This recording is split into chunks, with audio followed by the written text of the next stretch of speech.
The Bloodhunters had dispersed following the attack on Sandorn Keep, returning to their jobs of monster hunters for pay. Vermouche, the huge black-skinned Aasimar, had seen you off, reminding you to keep your eyes open for news of what had happened to Sir Scouran Boonstrike some 400 years ago. You set off following the route of the Drakenswift River, heading east to your rendezvous with the Smokestreak. The journey east took over a week, and along the way you met a young ranger named Berry, who travelled with you for a while, telling you about the local lands and acting as a guide. You encountered a family of hill giants who had come down from the hills to teach their son the art of ambush. Eventually, having passed the spectacular painted pool, you arrived at Linnet's Spinney and took time to make a raft from the trees so that you might sail the remainder of the River Linnet. Overnight, Berry was taken. You tracked her to a clearing deep in the forest where a strange and terrible fey spirit known as the Hunger had sacrificed the young ranger and fed on her life force. You avenged the young woman, though Tiberius nearly lost his life in the effort. But fighting as a team, alongside a certain Mr. Woody, you defeated the monstrosity, however, and laid Berry to rest. You continued east on your raft and finally reached Legger's Arm, a huge saltwater lock, and there, beneath the huge buttress bridge of the span, you saw the Smokestreak at anchor. So, you find yourself standing on the edge of the huge lock, looking out towards this huge 300-foot tall bridge, and you can see bobbing up and down on the waves the silhouette of your ship hiding in the arches of the bridge. Sight for sore eyes. So nothing's happened. I miss Mr. Woody. Can we get to enough about your private life? Can we get back to D&D, please? No. Right, let's get on this bloody ship before we make any more trouble for ourselves. Set a new course. Okay, so you signal out to the ship, and after a while you see a sally boat being lowered over the side, and it rows out towards you. As it starts to get closer, you see the half-elf Jonarin rowing the boat towards you. He gives you a friendly wave as the boat bumps into the shore. As it's consumed by a leviathan. Don't say anything, just go and get on the boat. Yeah. Yeah, a bit rocked by the events of the past week. No, just because I'm rude. Okay, that's fair enough. Okay, Nikitar Jonarin starts to row back out. So, I'm just going to walk on. hope everything went okay. I mean, we're all alive. As expected. He rows the boat out. Atticus, as you notice straight away as you approach the Smokestreak that the silhouette of the boat has changed. You can see huge spiked chains hanging from the sides of what is now a polished oak hull. And just below the surface of the gently lapping waves, you can see several large spikes. And hanging from the spars, several new pieces of oiled canvas. She's looking fine. Yes, we had a little bit of trouble in Seaton, but the captain will tell you all about that, I'm sure. I look forward to hearing it. After a few minutes, the rowboat bumps into the side of the ship, and with a holler, ropes and a ladder are lowered down over the edge. Climb up into the boat. Where's the captain? Is he waiting for us, or? He is. He strides over towards you, Captain Aldred Malore. Grasp his forearm in greeting. It's good to see you again. Captain. She's looking fine.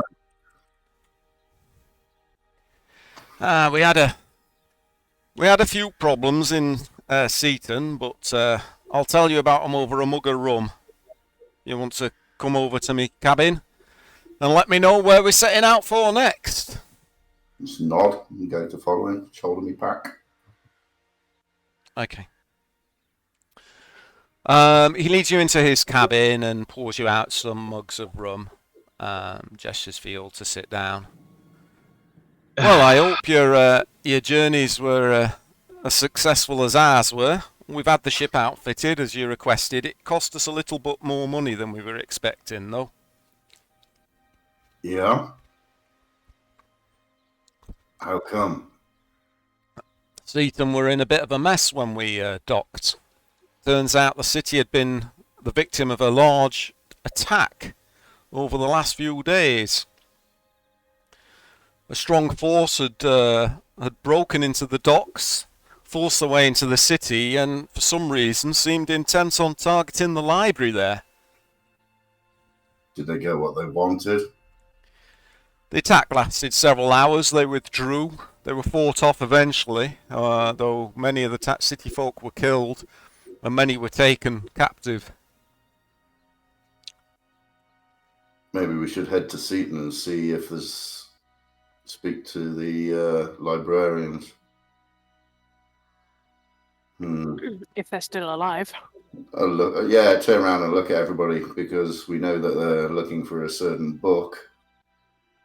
Could be useful. We could find out if anything had gone missing, I suppose. Didn't we have the book in? Didn't we get it from... No, there's one book that was missing, wasn't there? There was a few books that have been referenced, wasn't there? Yeah. We found a book in the secret room. Mm-hmm. What was the name of that book? Which one? The one in the secret room? The book by Glasgow, The Claw of Truzan. Mm-hmm. Yeah, the Claw of Truzan, yeah. That was the one in the There secret was room, reference wasn't to the Book of Vile Darkness. That's it. That's the one I was thinking of. Vile. What's this book about darkness and stuff? Atticus. Yeah, maybe that's what they were after. What did that book do? I can't remember that. Let me just refer to my notes. No, I can't even see that in my notes. What notes? My mind notes. Oh dear. What is it, Atticus? I'm referring to my notes here, and the last one reads, Atticus Baron is pretty fucking useless. No. I was pretty stoned when I wrote that, but yeah. So you were looking in the library for information about a being called the Chained One, which the Cult of the Green Hands were intent on raising, and that they were going to be using a book in their rituals called the Book of Vile Darkness. Oh, That's yeah. And the Green Hand is the Coven of Witches. Yeah. So, yeah, maybe they don't have this book for their ceremony yet. Maybe that's what they were after. why are the sea monsters working with Maybe the we Green should Hand? head to Seaton and find out. We have some other things we need to be doing, but Yes, we need to get to Saltmarsh and find the Claw of Truzan. Well, A gem haunt, sorry. I can order the crew to set out into the Bight, though it's going to be getting dark soon and we have to get round the Wall of Wrecks. It might be better to wait until dawn. But that's not spelled R-E-X, is that's spelled W-R-E-C-K-S. I believe The so. bad kind. Mm-hmm. The bad kind of wrecks. Right. Yeah. Aye, wreck ships. Wrecks, ships, and leaves. Well, I'm at your suggestions, disposal of your whatever you say. I'll was order gonna- the crew to make their way into Stormbreaker Bight at first light. By late morning, we'll need to make a decision whether you're heading north to Saltmarsh or south to Seaton. I think Saltmarsh first. It's where we got more direct, but maybe after we'll see where we're going next. Maybe we can go via Seaton. I would say so. See what information we can pick up. Clap the captain on the shoulder. So looks like Saltmarsh in the morning, Captain. He nods. I'll go and make the necessary arrangements then. Oh, how is the rum coming along? Seemed to me it was all right. You've got the hang of the still now. Oh well, I wouldn't know about that. You'd best have a word with Kira. It tasted good to me. I'm off for a lie down. He nods. Aye. Give Atticus a big wink. Aye. Shake my head. What? Giving a quick look as I walk off, looking over my shoulder, shaking my head. What? That's what you call it. Okay. Is there anything you wish to do overnight? I don't think so. Mm. No access. I don't think so. Stash any sort of like goods that we've got that's too heavy in the hold, or yeah. I'll have a Did look. I don't think I picked anything up. I don't think we came back with anything of note. Maybe. I'm some just looking in the gold. party sheet. You've got a gold amulet. That's it in the party sheet. Mm. Oh, it's weighing us down.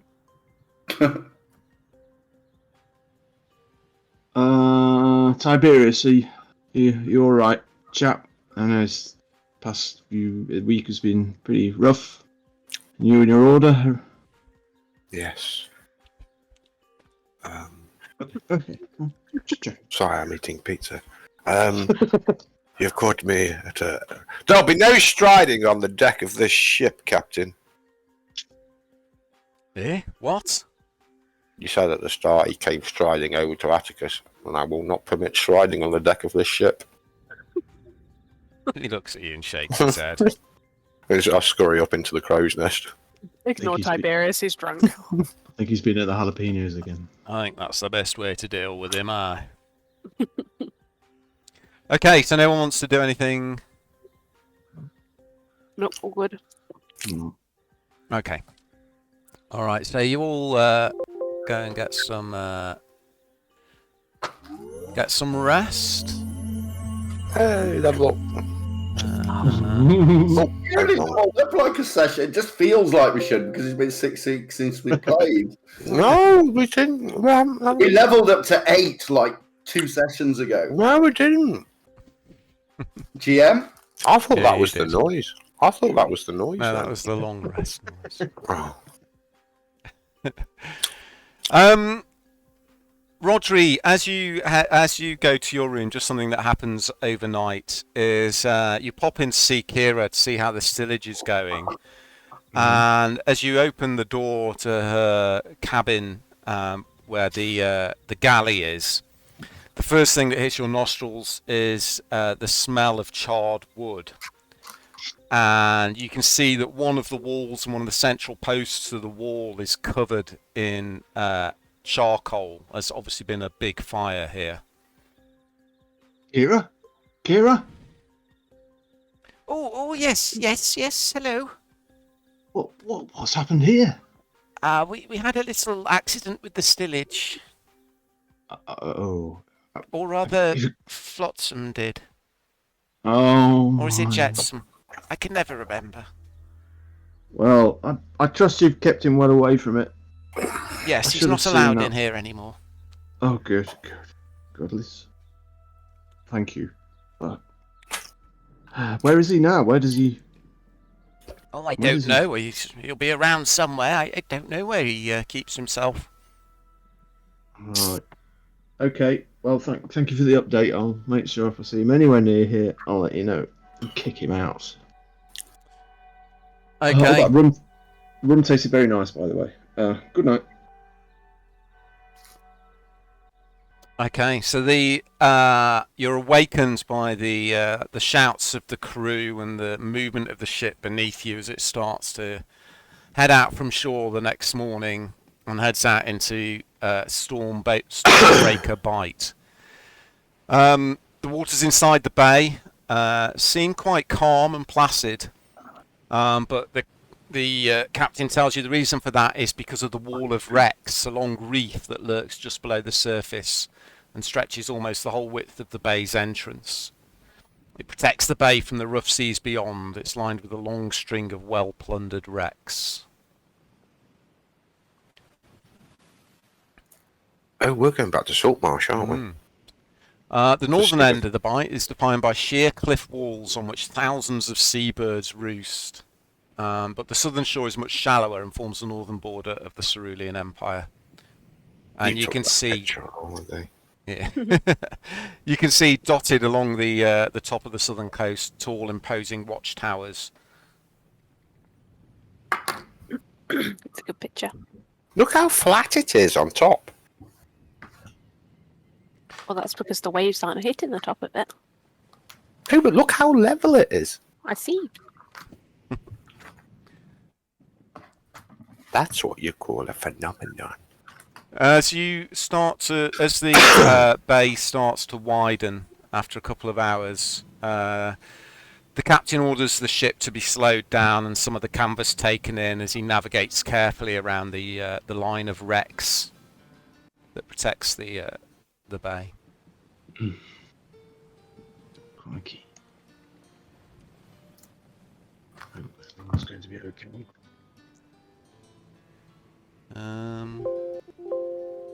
Be monitoring the captain for his striding. I will be measuring his footsteps. Anything more than 1 meter is considered striding. He's just ignoring you. Yeah, best. Okay, after chatting to the crew, you find out it's going to take about 2 days to get to Saltmarsh. Is there anything you wish to do over the next 2 days? Yeah. What do you wish to do? At some point over dinner, I'll ask the captain when everyone's dispersing if we can have a moment in his office. Stop it. Sorry. Sorry.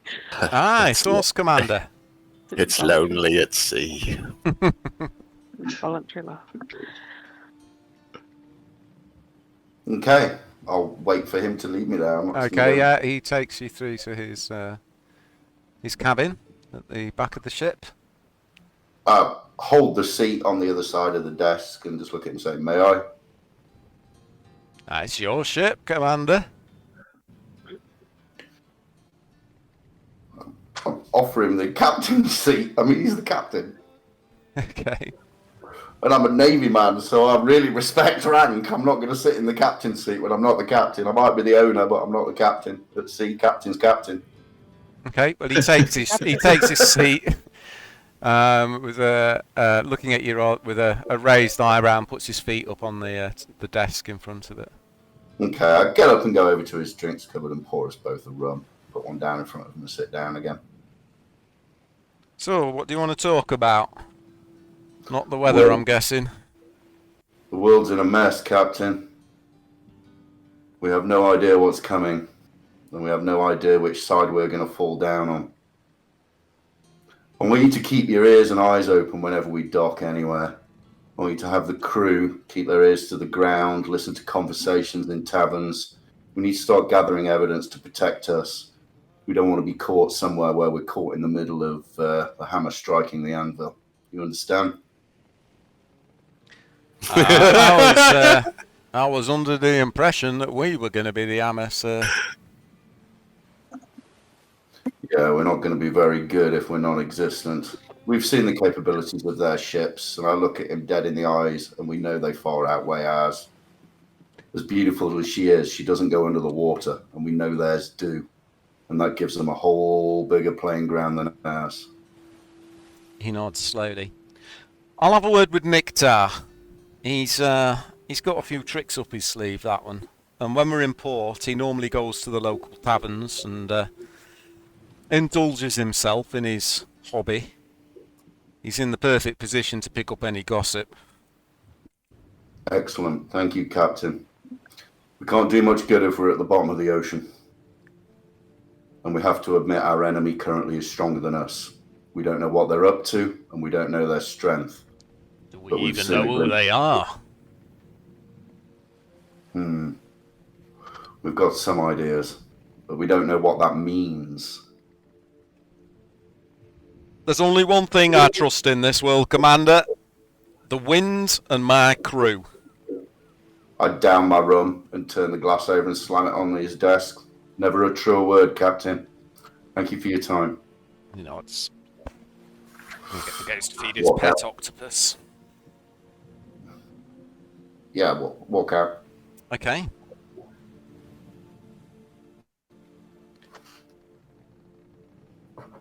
Okay, so is anything else going to be done over the next 2 days? Not from me, I don't think. Just trying to think what skill I was working on last time we had a little break. I don't remember. I haven't got my notes with me. It's Knitting. alright.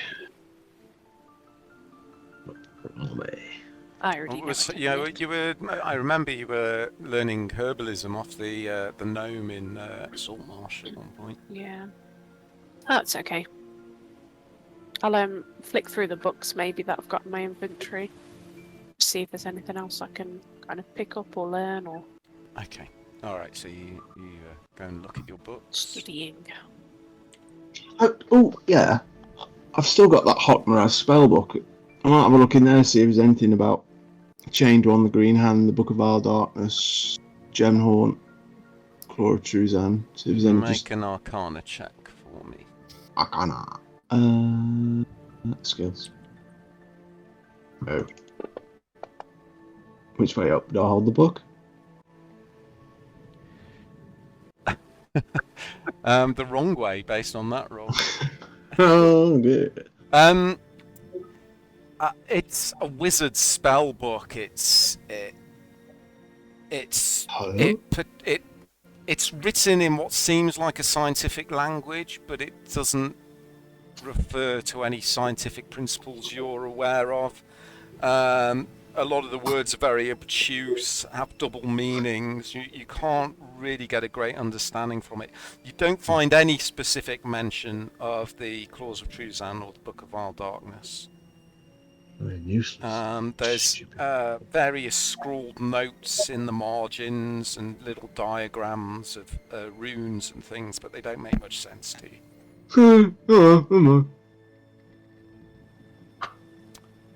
Okay, so you head out of Stormbreaker Bight, heading into Salting Bay, where the cliffs around the edge of the coast become much more hospitable, and you start to see more life other than birds, seals. A few dolphins tail the ship for a while as you head up along the coastline. The top of that, so flat.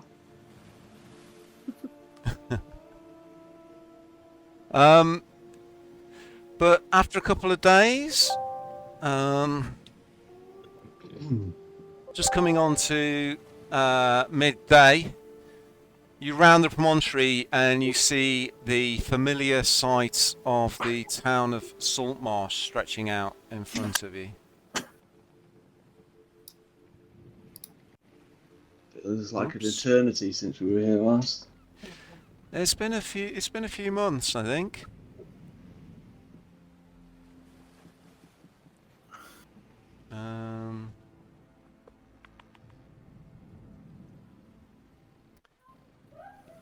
As the ship comes into dock. You look around. You don't see any particularly familiar faces. No one was expecting you, of course. Mm-hmm. Nobody expects the Spanish Inquisition. There's no signs of any damage or of it been attacked or anything, is there? Make perception check for me. Yeah. Which side of the boat do I look out from?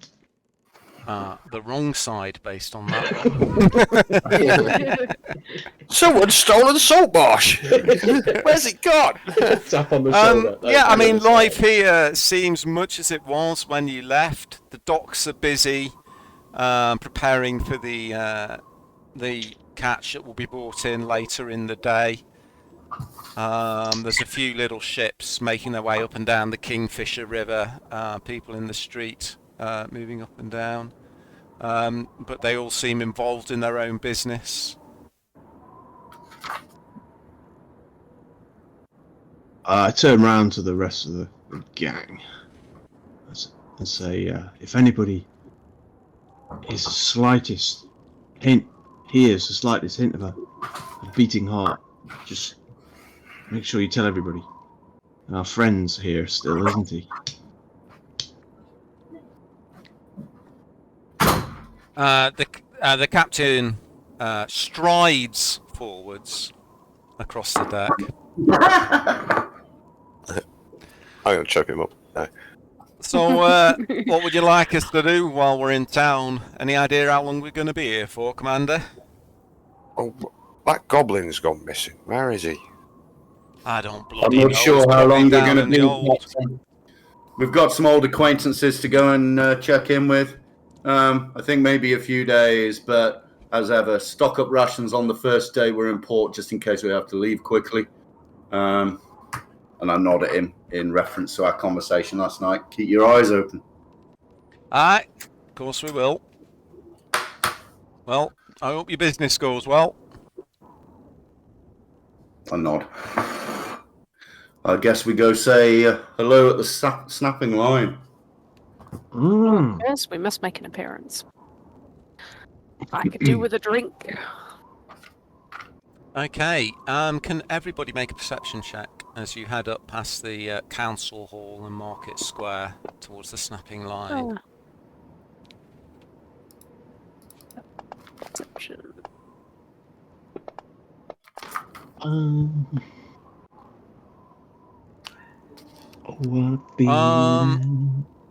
Everybody apart from Tiberius, who has his eyes narrowed, watching the gait of Captain Malore as he strides across the deck. I'll have that man's legs. Bite your ankle. Everybody who isn't distracted by the captain striding across the deck. As you make your way down to the docks and you start moving off up the street, there is something different about the place. It's nothing tangible, but people are hurrying past with their hoods up. There's not the usual hubbub. Everyone seems a little bit more dour. There's not the happy-go-lucky sort of chatter around the people who are having their lunch near the market square. Everyone's keeping pretty much to themselves. It's a lockdown. Quick, let's get to the inn and find out what's been going on. Yeah, let's see if we can go and say hello to Hannah. Okay. Well, that vampire guy was in that basement, but now he's not, is he? Because he met us and we bumped into him in that. Zotek. Yeah. Might be worth heading back No. to have a look to see if it was just a projection. I was going to say it could have been an illusion if he's a vampire. I have a feeling we're going to have to confront him soon with his business with the claws. I mean, if anybody knows what happened 400 years ago, I expect he's the only, well, not living, but he's the only person here who can remember that far back. I agree, Rodri. We might have to go and pay him a visit. I'm going to let him go because I think we'd be great mates. Us hybrids have to stick together. He just turn around and slap him. Slap Tiberius. No! When are they changing your title from Monster Hunter to Monster Lover? Yes, together we will rule the galaxy. Sorry, I'm having a few issues here, guys. Big issue. Okay, so A monster penis.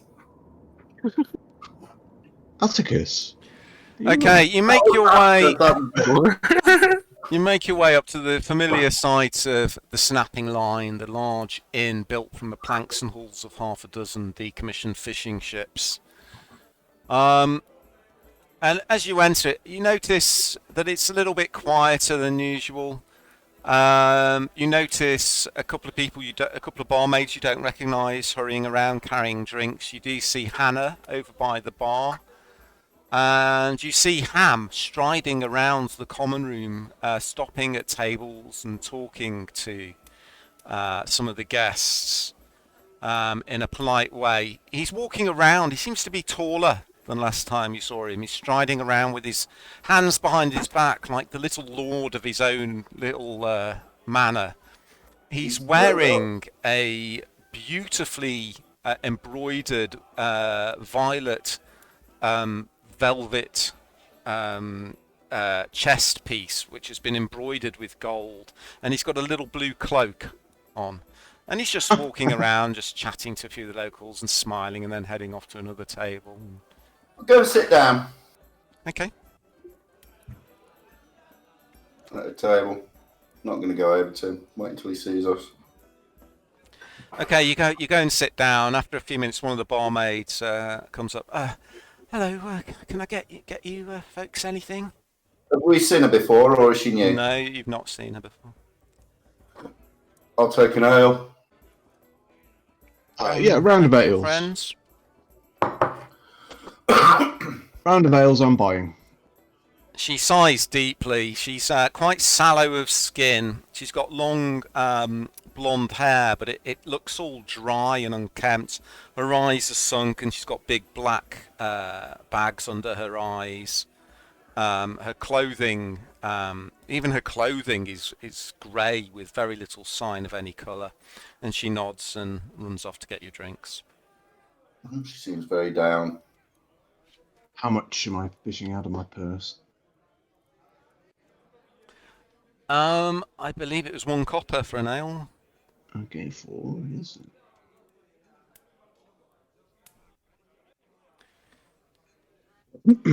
While you're looking round, again, the only person you spot that looks vaguely familiar, Tiberius, you see an old man, sort of nursing a bottle, and his eyes shifting from side to side.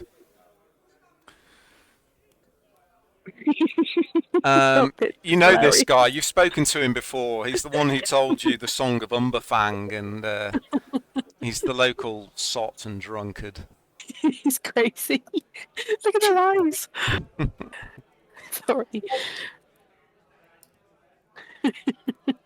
And then a shadow falls across the table, and the familiar figure of Ham stands before you, though very different to as pictured here. His hair has been neatly trimmed. As I said, he's wearing a very fine velvet doublet with gold embroidery on and a neat blue cloak, and he smiles at you all. Oh, hello everybody. Oh, it's so nice to see you all again. What a Hello, wonderful Ham. surprise. How are you? Oh, I'm very well, thank you, Mr. Baron. How are you all? Look him up and down. You've changed. He smiles and bows. So have you. Yeah, I've got older and uglier. I'm missing a few teeth, don't forget. You're looking You were here quite last time. dapper, Ham. Sorry, Rodri, I didn't catch that. Could you repeat? You're looking quite dapper, Ham. Oh, it's nothing. But thank you for noticing. I am pleased to see you here. What are you back in Saltmarsh for? Well, can I try an insight check on him? What are you trying to insight? If he was skipping over the fact that because he's obviously seems to be come up in the world. Is he ashamed? Is he trying to hide trying to skip over that fact or not draw attention to it? Okay.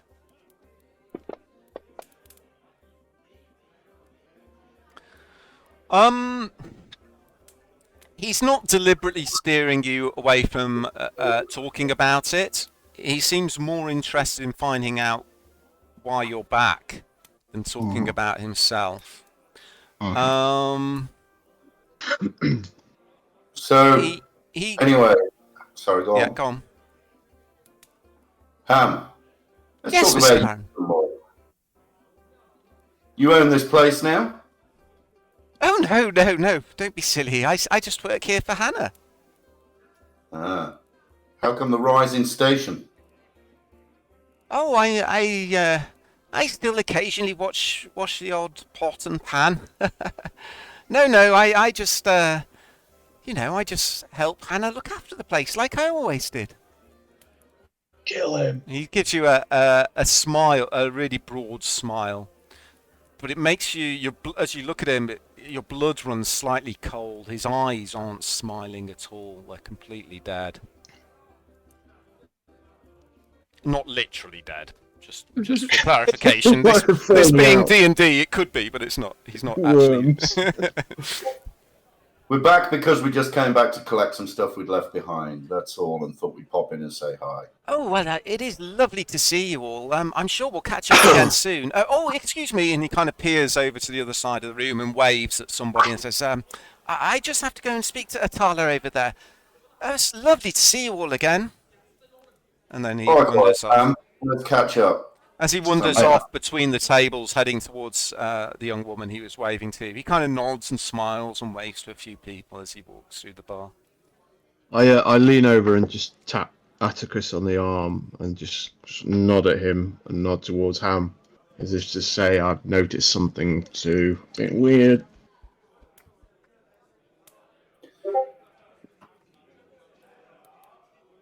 Well, he's being possessed. I think we just need to keep an eye on him.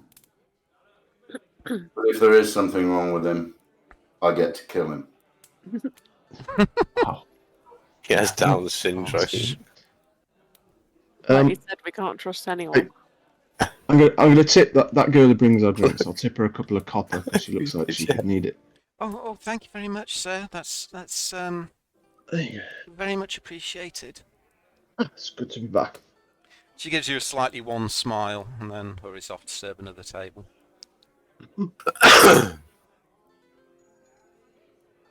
Always pays to be friendly to the staff. Well, there's no point asking Ham anything about this claw. He quite clearly can't be trusted to share information with anymore. Double agent. I wonder what's happened with the pact with the lizard men that Saltmarsh made. I don't know. We should go down to the council houses. Yeah. It's afternoon. It's by the time you've had your... Sorry, bear with me 1 second. By the time you've had your drink, yeah, it's early afternoon. Okay. Good idea.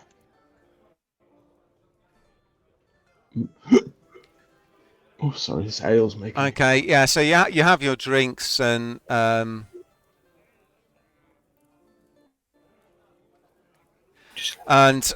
you just notice that the atmosphere just seems a little bit more down than it was before. Finish our drinks. I'm going to head off to the council house and see if we can't speak to any of the council members. See what the hell's going on here. Okay. Maybe they're just anticipating a war that they didn't want. Okay, just bear with me 1 second, please, guys. I'm just trying to find something. Are there any missing posters around the town? Like, more than normal?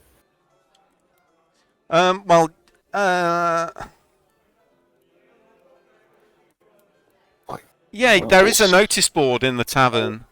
and you go and have a look, Tiberius. And yeah, there are a few names of people that are missing. All the posters don't look that recent. But you see the name Sybil Welfer, Azora Caldwell, and Aidan Whistler.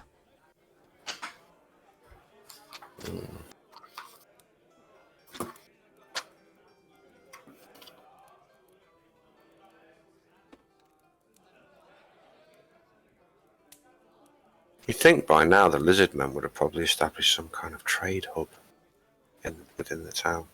Well, where would you think it would be? Probably at the docks. Well, we need to go down to the docks to go and see Zolek. It's not a very big place. He's at Crab. Yeah. I want to say Crabber's Bay, but I don't think that's right. Crabber's Cove. Thank you, Crabber's Cove. I'm not looking forward to our meeting with that twisty devil. But we might have just gonna have to get it over and done with, I suppose. We might have some answers. Mm. I'm the one with the blood pact with him. So, you finish your drinks. Tiberius is looking at the notice board. What else would you like to do? I'm heading out to the council houses, guys, and walk out. Okay. Yeah, I'll join you. Hold on. Hey, wait up! As you all push your chairs back to leave, Hannah finally wanders over. Oh, hello. It's nice to see you again, Rodri. How are you? Hannah. She looks round Good. and then she's kind of looks as though she's thinking about something, slightly confused. And she looks at you, Rodri. She says, "Where's No, sorry. How am I on that? Do I, after killing that monster? Yeah, all you about know, him now? you know. You've put together from all the clues and the loot and everything what had happened and the letters and the pictures. Mm-hmm. And you had a chat with your patron. Who had told you that Nilaurel was of some importance for some reason. So you're pretty sure that she existed because you found all the pictures and you found evidence and you found where she was staying at the university and all that sort of stuff. Mm-hmm. I can see that Hannah's a bit confused. I don't want to add to that confusion. How are you? How's the snapping line? Business good since we've been away? So. How are the lizard men? Can you make a perception at disadvantage, please, Audrey? Any rolls? Making a perception disadvantage is so bad. 2020. Okay. Oh, it's business is steady. Yeah, a few things have changed around the place. We noticed. Oh, really? It's same as ever, I think. Yeah. How's the lizard men going? Don't suppose they come in here for a drink? Oh, we don't see them in here, but we see them going in and out of the council house from time to time, and not just lizard men. Oh, why? Who else has business at the council? Old Dredge over there, if you can believe a single word the drunken sot says he saw some Moorfolk and Lacatha heading in there the other day. Some what folk? Merfolk. Merfolk and Mercatha. Lacatha. Yes. Remind me, what are the Lacatha? Can't remember those. Oh, from the old stories, the fish people. Fish people? What? They're an allegiance with the fish people? Oh, well, that's interesting. Oh, we must...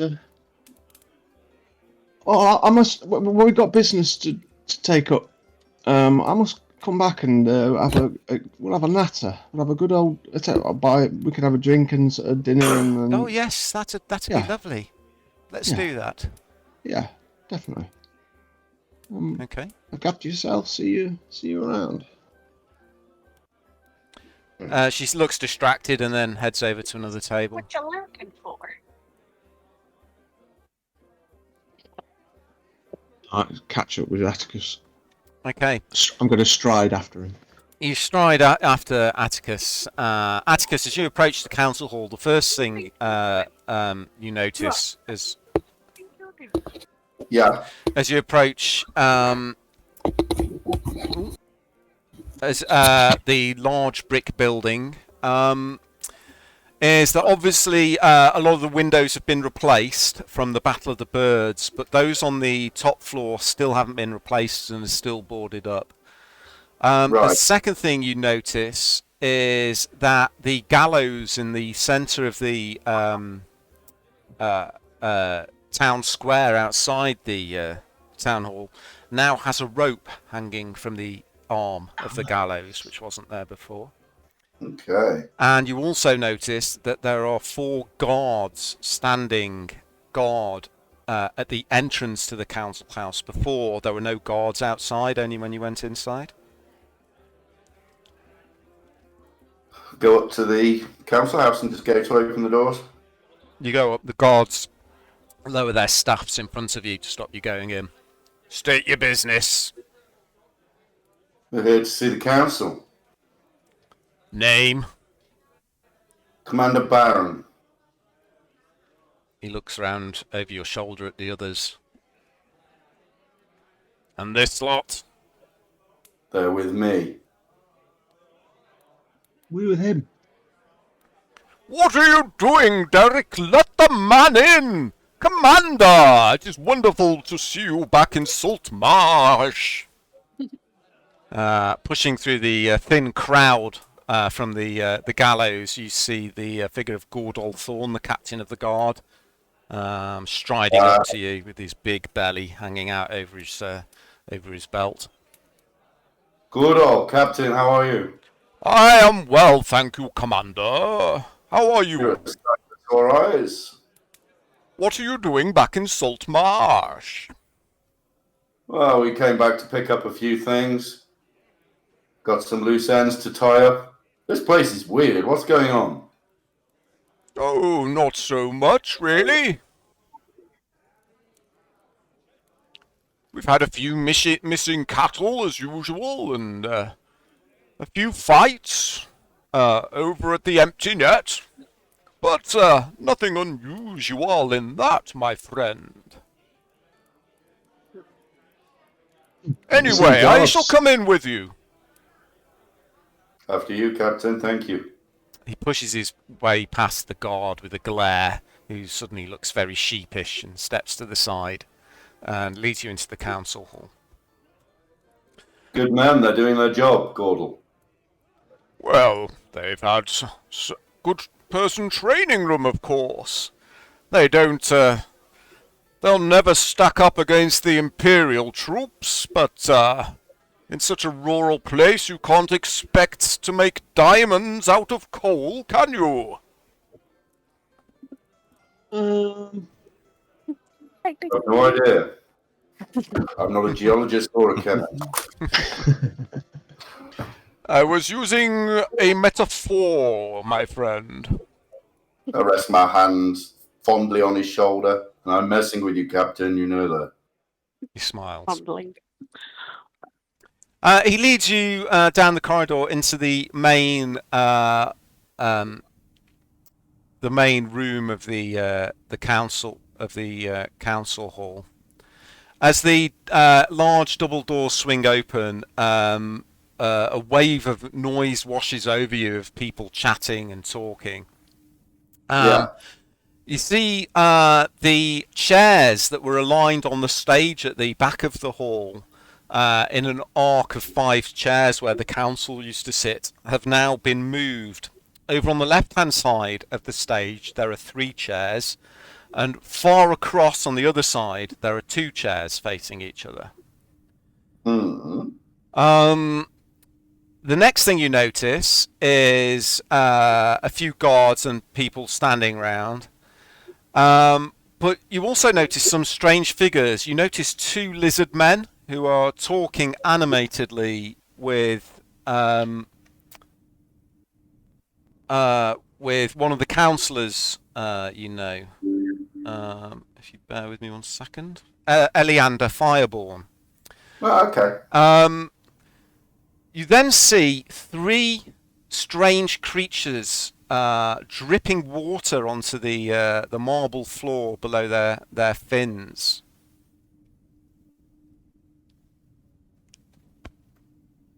Ah.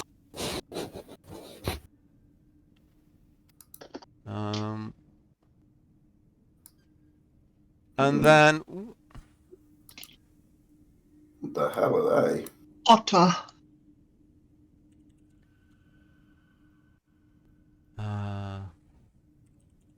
Anybody got any salt and vinegar and some chips? Mm-hmm.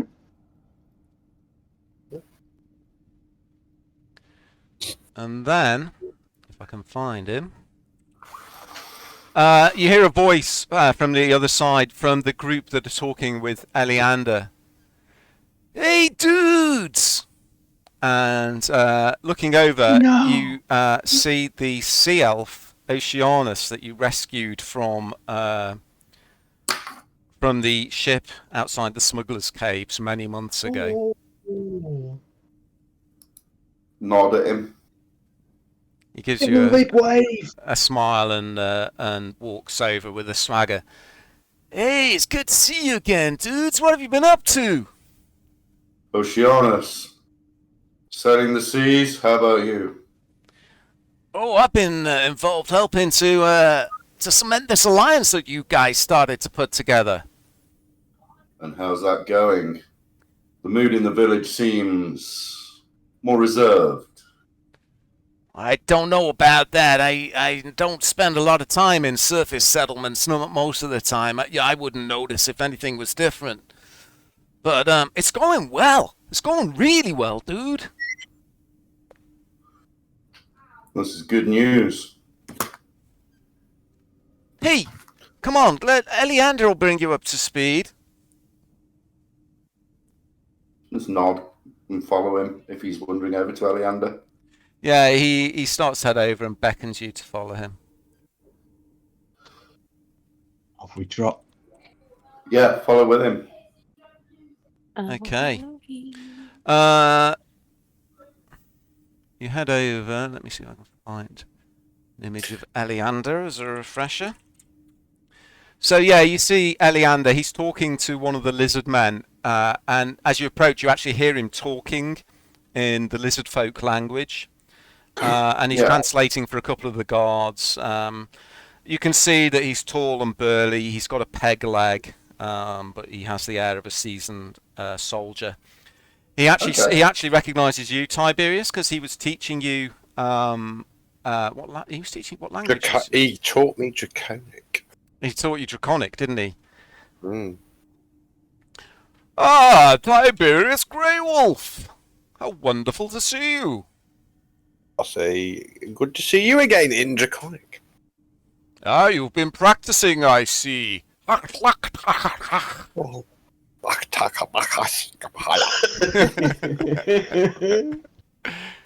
He suddenly starts talking Klingon for some reason. I'm not.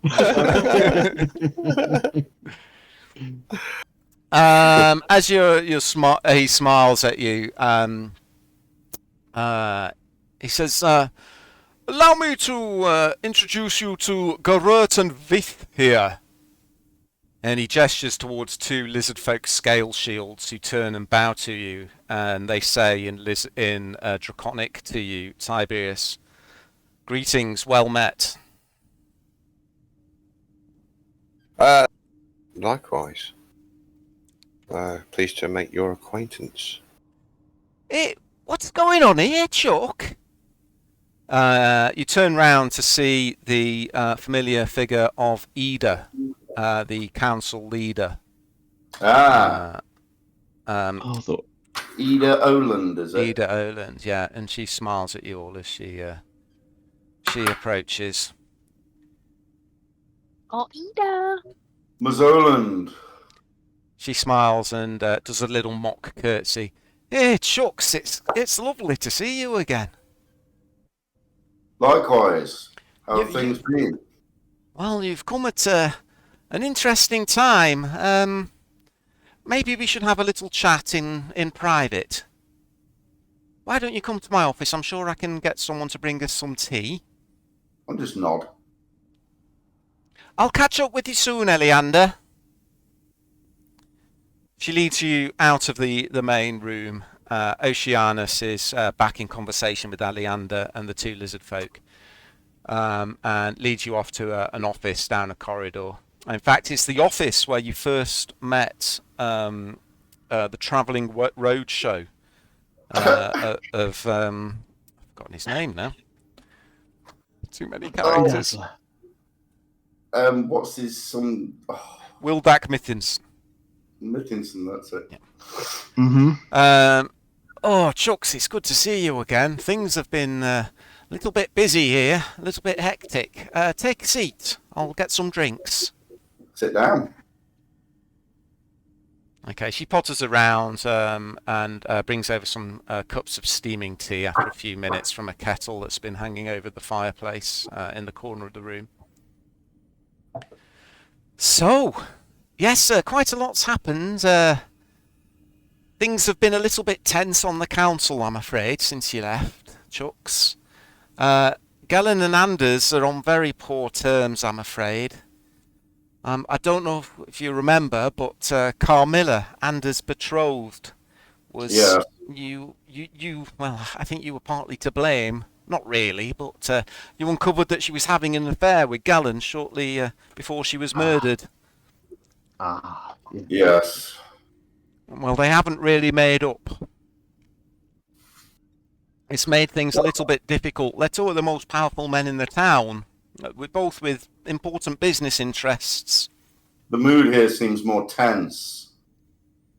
Yes, it is a little. I don't know why. The catch hasn't been as good in recent weeks. We've had a couple of missing people as well. Though Aidan and Azora, they ran off. I think they've gone to join the Witchlight Carnival, is what they were saying in the tavern, Chucks, but I don't know. The what? Sorry? Oh, the Witchlight Carnival. It's over in Redshaw at the moment. If you ever head over there, go and see it. What's that about?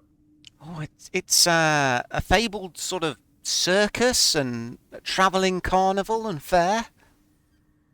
Type of place you might find oddities, strange artifacts, Well, strange acts and people. I'm a little bit too old, Chuck, to believe in all the stories, but they say that Mr. Witch and Mr. Light are actually from the land of the Fae, from the Feywild. It's all nonsense, of course, all dressed up for the punters. Interesting. Maybe we'll go over and check it out. How far is Redshaw? Oh, it's on the other side of Salting Bay. You can get over there in a day by boat.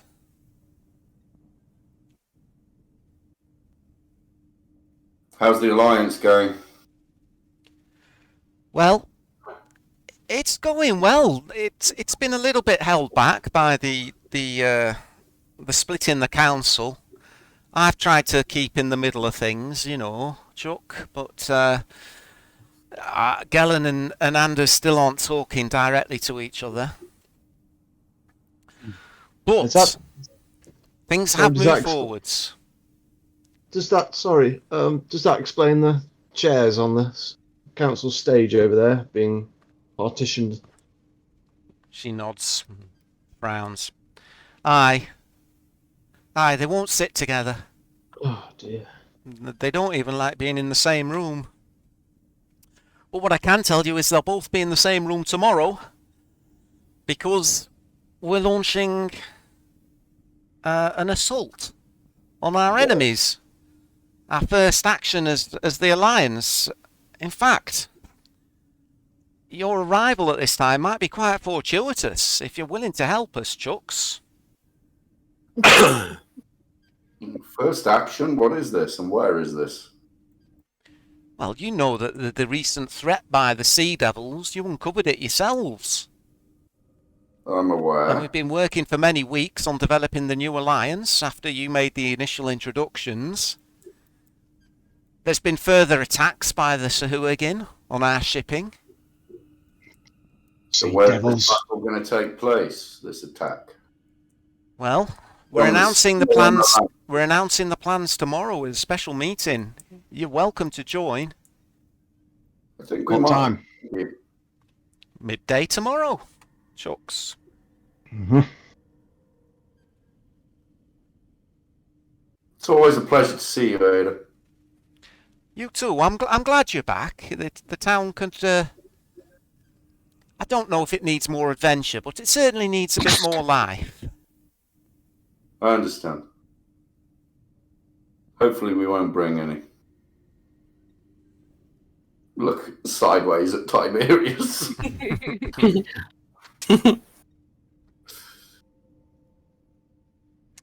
Okay, she finishes up her tea. She tells you a bit of gossip about the town. Galen obviously is without Skerrin, his butler, anymore, and he didn't show his face for several days. He was. People weren't sure whether he was mourning the loss of his butler or just too angry. But you know, Galen was obviously deeply affected by the events that happened on board his pleasure yacht, the Prime Water Pleasure. The murder of Carl Miller and his friend Father Wyndham. One of the biggest shocks, she tells you, is that he let his cook go. They had some kind of a falling out. Eliza? Feliza, I think. Let me just check. I think it was Feliza. I'm trying to remember all this stuff as well. Yes, Feliza, the gnomish cook.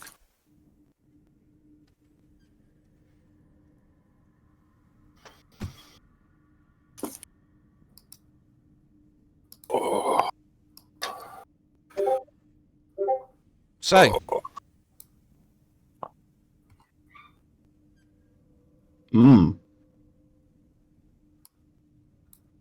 Where we heard. if you're staying in the snapping line, Chucks, we'll continue to pay your way for you.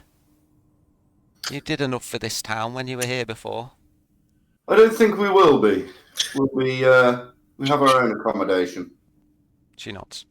So, I'll see you all here at midday tomorrow then. Look forward to it, Ada, and thank you for the warm welcome. Thank you, Ida. Okay.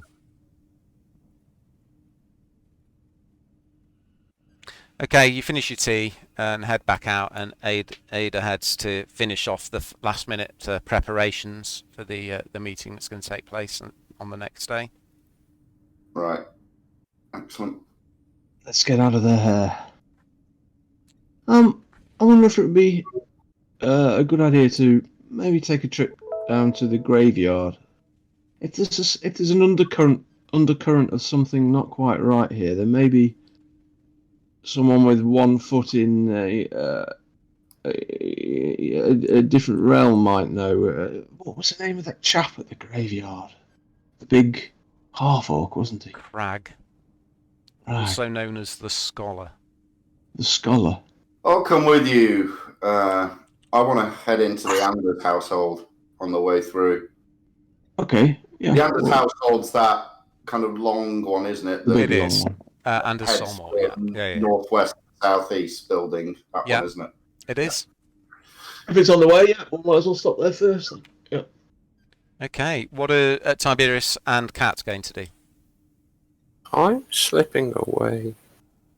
Okay, and what are your plans? There's a secret. I need to talk to you about it. Okay, we will have a chat in a few minutes then. And Kat, what are you going to do? I want to go to Crabber's Bay, Oh, but okay. I don't want to go alone. I'll go with Atticus. You're going with Atticus and Rodri, and Yeah. Tiberius is slipping away. Yeah, Okay, we'll let's see deal with what's you going guys on. first, and then we'll come back and deal with Tiberius. Okay, so you head round to the north road of the town, passing past Holly Dardusk's pet shop, heading Right. down past the farm fields, I'm gonna get and distracted. I'm gonna go in the pet shop. Play with the monkey. you want to go in the pet shop? Yeah. Okay. As you're Typical agent, running again. past this tall and narrow, rambling 3-story house, with a courtyard at the back with several livestock in it, Kat suddenly picks up her skirts and heads towards the door of the place. Oh, Wait outside. That's his reaction to me picking up my skirt. oh. Okay. Voice shout from down the street. No striding. Everybody's striding today. I don't like it.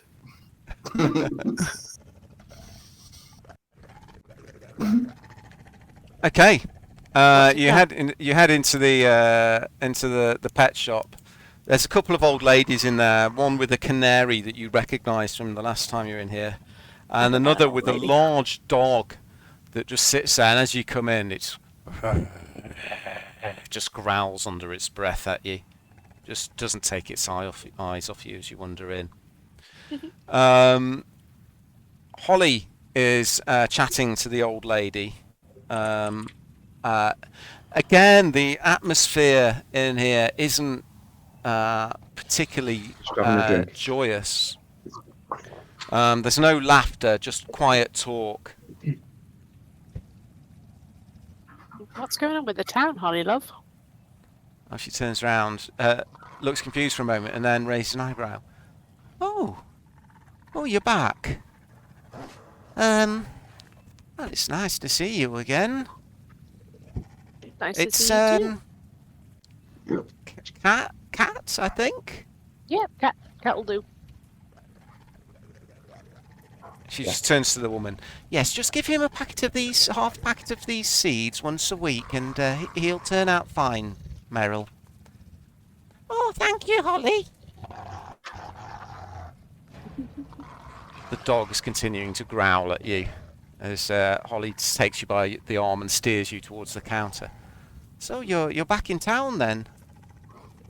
Yeah, we've got a few errands to run while we're here.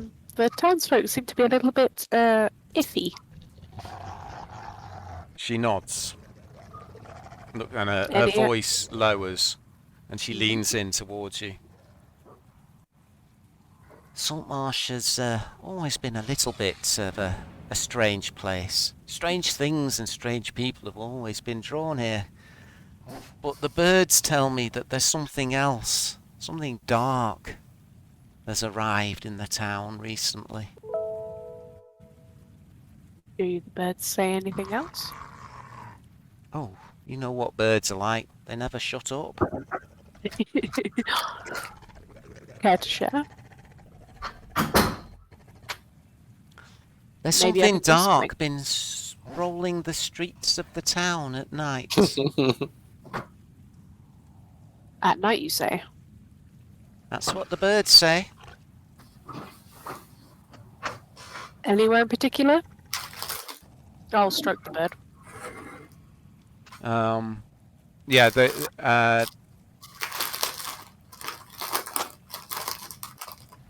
she looks. Let me find out for you. And she heads over to a cabinet at the side of the shop, which she opens and reaches in and pulls out a large owl perched on her arm. She tickles it under its beak and then whispers something in a strange sort of mix of hoots and coos. And the owl rotates its head and looks into her eyes and blinks.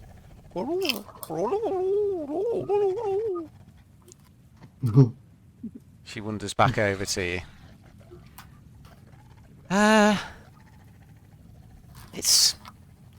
It prowls the streets at night on the east of the town mainly. It doesn't cross the bridge. Mhm.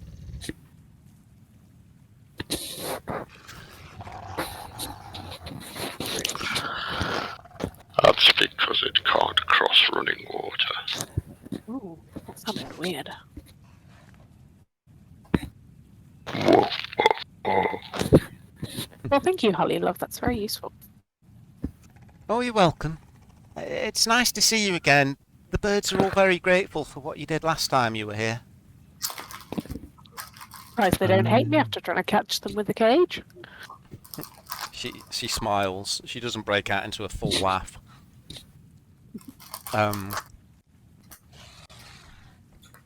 Well, all that business with the hag.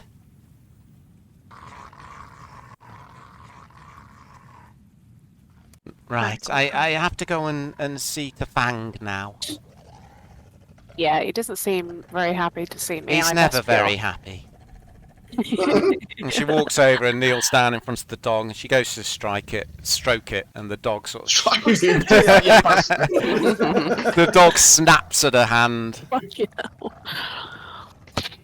hell. Right, I'll leave you to your errands. I'll see you soon, Holly, love. Nice to see you again, Cat. I'll head out Okay, and catch up with the boys. okay. We were waiting outside. Well, I was. Oh, bless you. So you make your way past the Saltmarsh house, several large buildings making up a large walled estate on the north side of the town. It bears the crest of the Saltmarsh family. Okay, head up the driveway. Okay, you head up to the gates, and again, different to last time you were here, there is a guard standing at the gate. Good morning. Afternoon, sorry. Afternoon. Is Anders in? Who wants to know? Commander Baron. He looks you up and down. Walk off. Let's make an insight.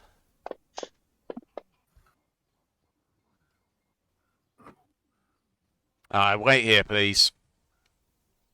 It's Nod. He unlocks the gate, heads in and locks it behind him, and then jogs off to the main house. After a few minutes, he comes back and unlocks the gate. My apologies, sir. Please go straight into the house. Anders is looking forward to seeing you. Thank you. Head in. Okay. You head into the house. Again, you notice there's a couple of guards patrolling the grounds as you head in.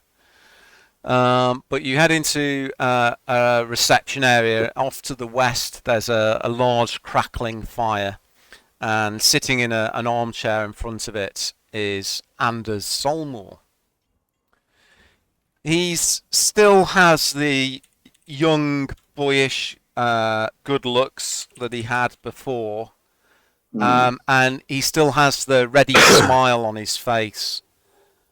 But there are more lines around his eyes now, and there's a slight darkness there that wasn't present before.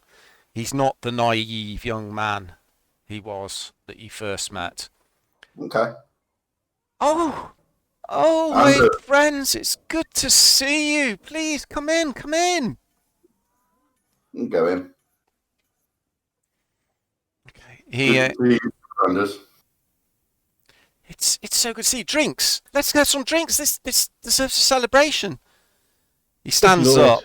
As he does so, he kind of stumbles slightly and knocks a glass over that was at the near the leg of his chair, and he kind of stumbles and catches himself on the edge of the chair, and then just walks out. I'll be right back.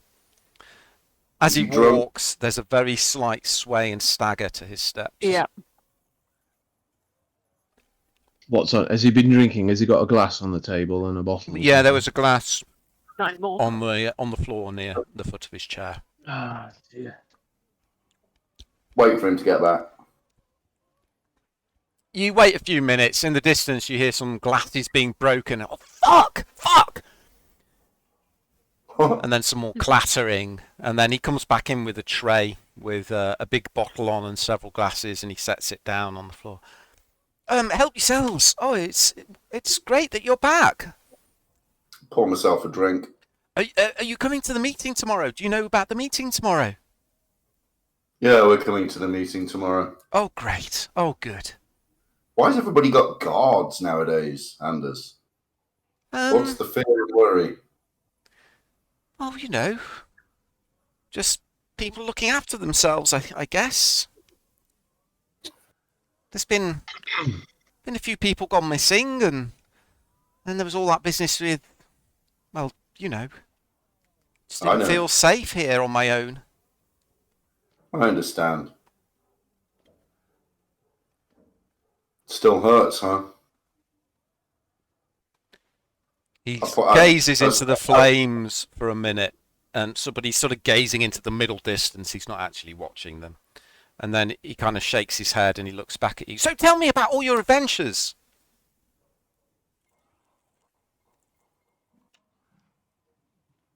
Maybe some other time. I hear you're still at odds with Galen.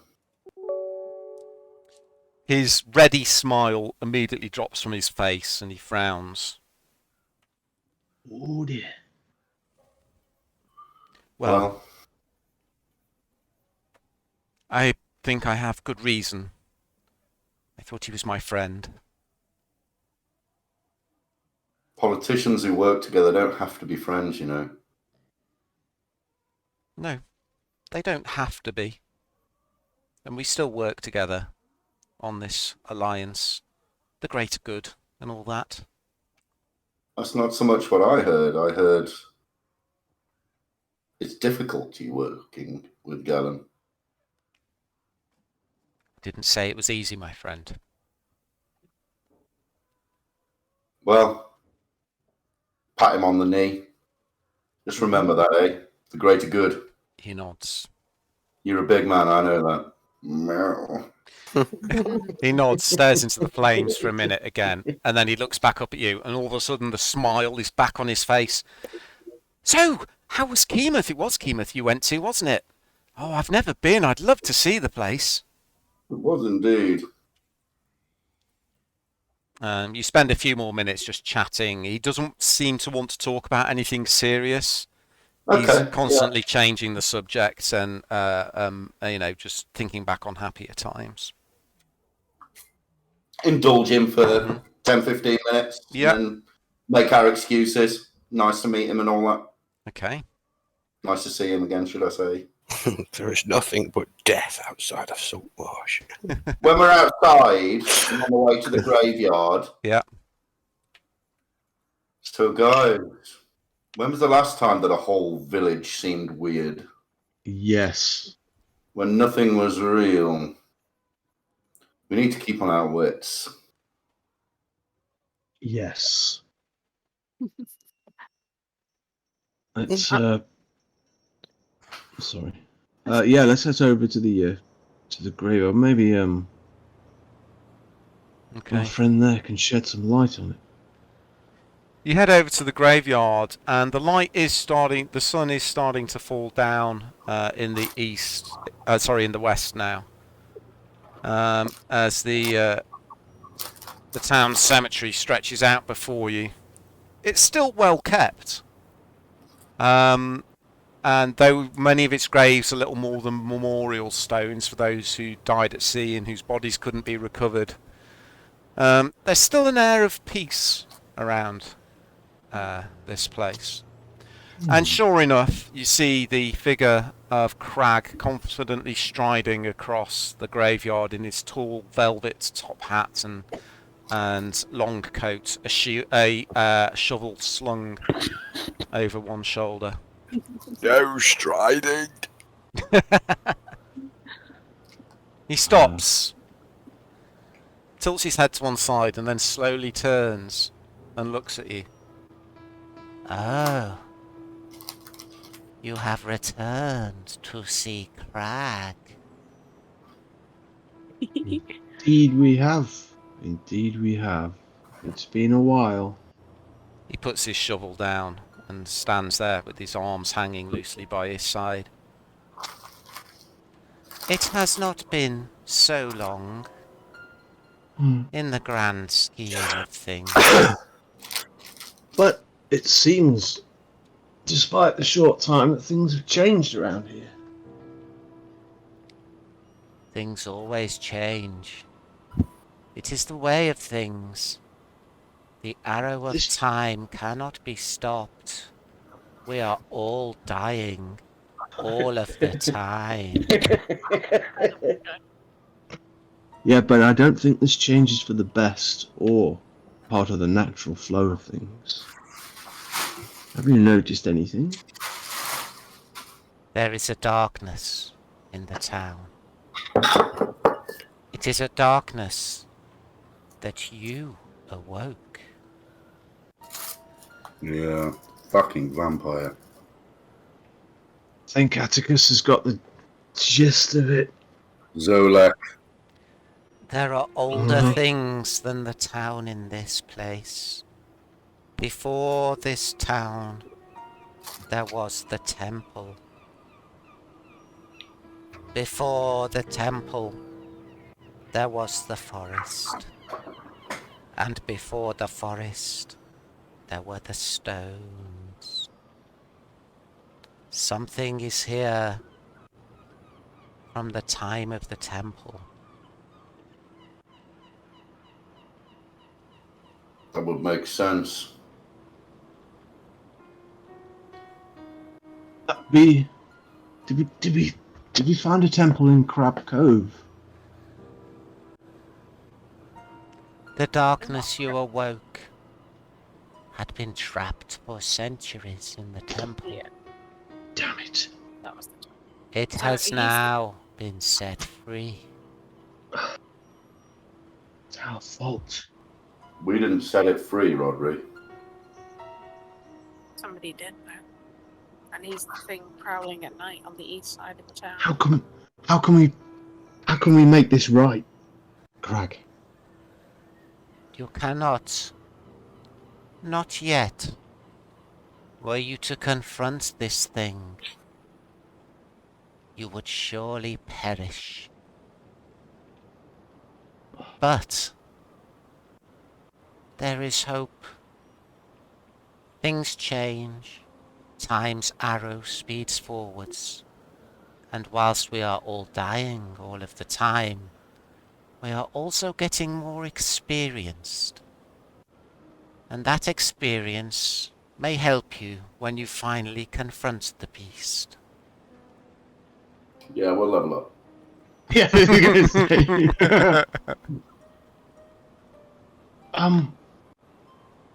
Mr. Crag, sir.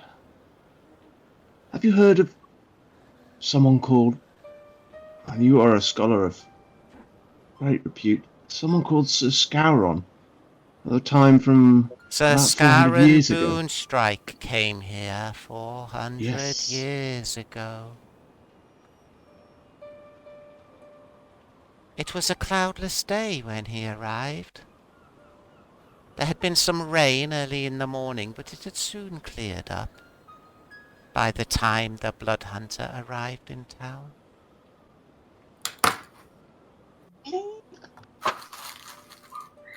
Fucking Mike Ross here. what happened to him? Crag does not know. He came to the town in search of something. Just bear with me 1 second.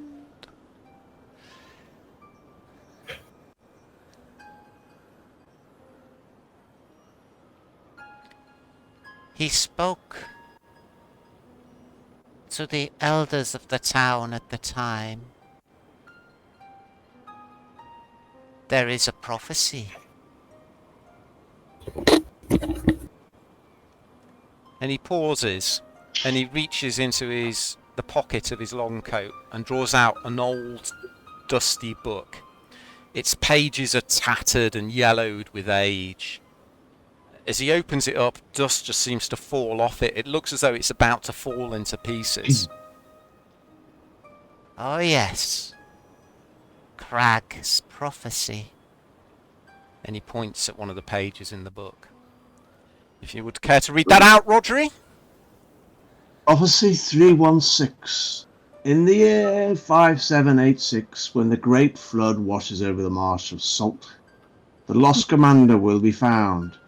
He hides in plain sight, but knows not his true soul. Only when the wolf brings him the badge he once were will the memory of the man he once was be restored. The badge shall be found in the lair of... Is that an I? It's Or an S? It's an S. Scothga. Once free of his malaise, the commander will reveal the location of the Claw of Truzan and the way to the Black Sword. Young crack. Looks like this might have been what we were after. This is a good call, Rodri. The claws are too. Oh, can't. Not there. We need the claw. You're the one. Claw. Claws. Ooh. It's an old blood hunter weapon, isn't it? Mhm. What? So when the Great Flood washes over over Saltmarsh, that's a Great Schism. Then we'll find the Last commander. will be found. He's in a body that doesn't know who he is. Only when the wolf brings in the badge. The badge. Crag, where did you get this book from? Crag has always had the book. Claw of Truzan. Claw of Truzan. Not Claw. Do you know anything of what is written here? A badge. It has been so long. Crag's memory is not what it was. So the year 57086 is this year. Have there been any floods recently? No, that was the There was a date of the flood. Great Schism. 15 years ago.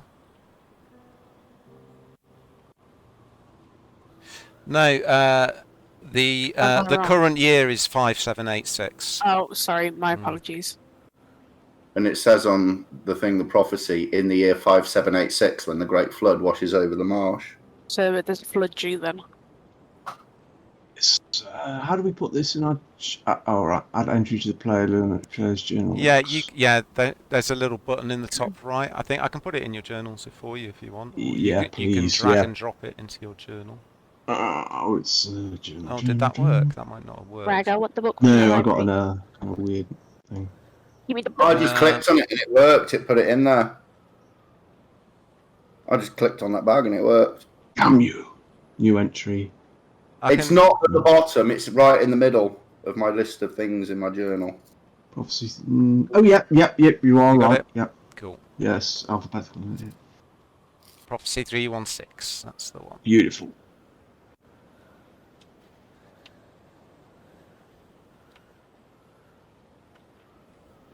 Crag's just standing there looking at you. We're poring over this book. This is amazing. One of you is missing. Where is the wolf? And with that, we shall crash cut to Tiberius. Tiberius, did you want to do this in private, or are you happy for the others to hear whatever it is you're going to be doing? I suppose I've just listened to theirs, so it doesn't really matter, does it? Well, we're not going to roleplay that we know. Yeah. Of course we're not. We don't know. I know So, nothing. well, it depends. If his plan is to assassinate Atticus, he might not want you to. I think I would still I roleplay think that. so too. Okay, so as the three of them leave the council house and head north up towards the veterinary place, Tiberius, you sink back into the shadows, and where are you heading? I'm going down to the... Where's the map? Share it with you again. I'm going down to the east on the cove to the abandoned houses. You're going Where the straight vampire, Okay. where the vampire was. Okay, so you're heading down to Crabber's Cave, yeah? To the hatch, yeah. Ooh. Okay, so you head past Ida's house. You head past Ingo the drover's house. Your friend Ingo, who is the sort of mercenary person who hires mercenaries. past the Carpenters Guild Hall and down to Crabber's Cove, just east of the docks. You see the handful of weathered and abandoned buildings. They're the one thing in town which doesn't look as though it's changed at all. The ground around them is covered with thousands and thousands of tiny little red crabs shuffling about. It looks like the ground is moving. It's much quieter here as well. Let me turn that down a bit. Do-do-do-do-do-do.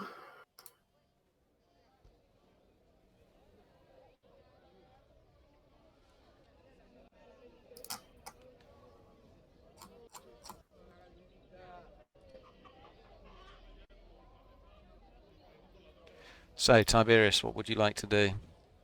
I would approach the trap door. Okay, you head into one of the buildings where you remember the trapdoor being. Last time you were here, the trapdoor was trapped under a fallen fallen timber. There was dust and rubble everywhere. It's different now. The dust and rubble has been cleaned away. The trapdoor sits shut. The heavy stone door is shut. But it's been brushed free of any dust or dirt. As I suspected. The seal on the etched into the stone of the trapdoor, displaying the symbol of Foltus, the Lord of the Blinding Light.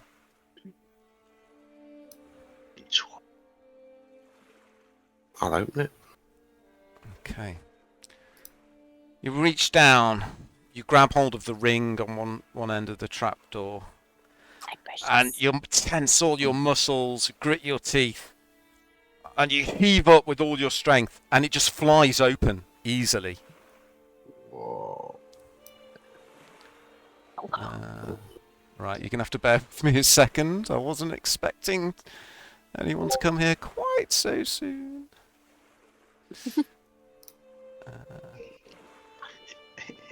Okay,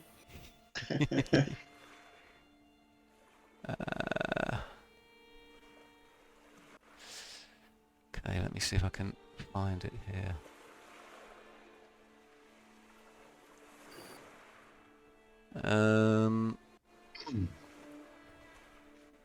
Nearly done.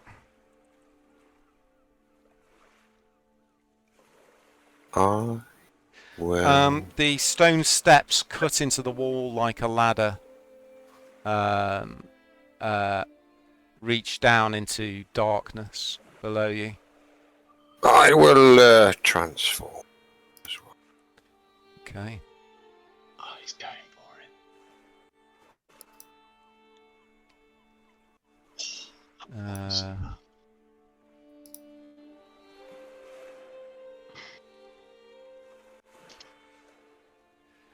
Okay.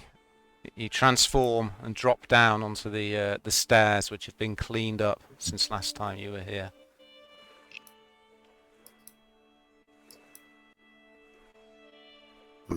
I think our little friend Ham has something to do with that. There's a natural passage leading on. The walls of the stone passage ahead seem to be covered with some kind of thick moss. It's slightly red in colour and it pulses with an unnatural life. No.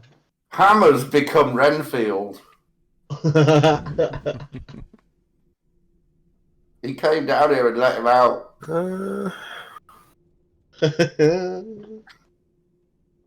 On your own, boy.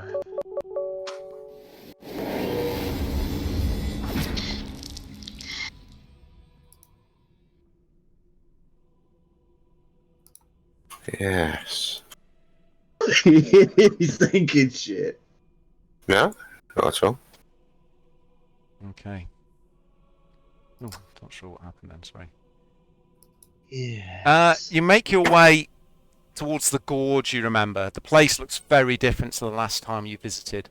Thick webs line the moss-strewn floor and walls of this natural cavern.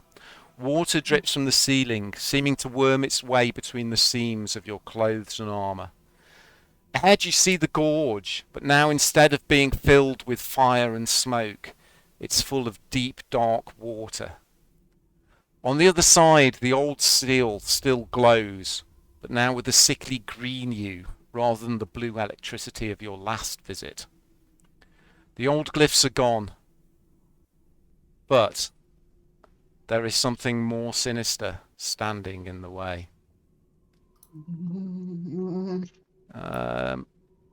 Oh no, sorry guys, something weird's happened here. You're gonna have to bear with me a minute.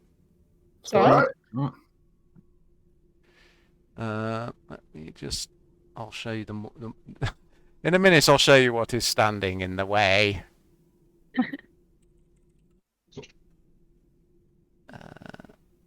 I can always WhatsApp the image to us if it doesn't work. It's the token, what hadn't been updated. There we go. Right.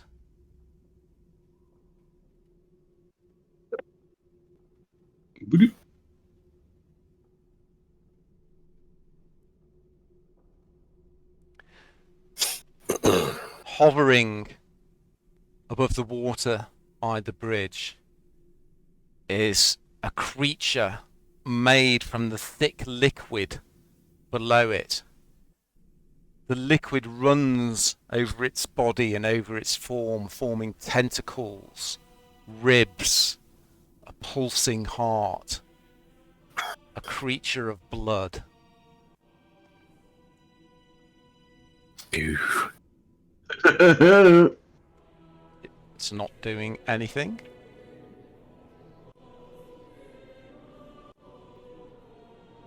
I hear the Right, missing noise, though. what was the vampire's name again? Zolek. Zolek. Zolek. Zolek. Mm-hmm. I'm here to see Zolek, creature. Show me to your master.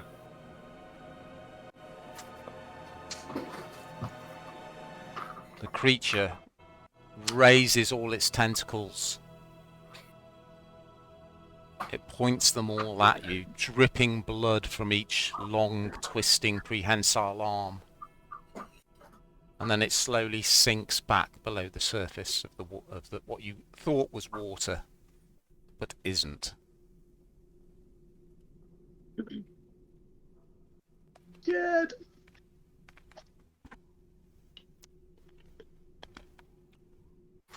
You head to the bridge, which now has holes in it, but seems to take your weight as you begin to cross. And ahead you can see the Great Seal. The natural stone walls of the cavern entrance end at a wall of worked volcanic rock embedded with metal rods. Thick green moss has grown over all the rods now, and thick cobwebs give the cavern an unnatural look.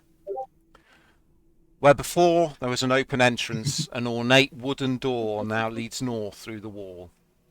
There's a rough tunnel leading off to the west. 20-foot wide sigil has been carved into the stone floor of the cavern, and it pulses with a sickly green light.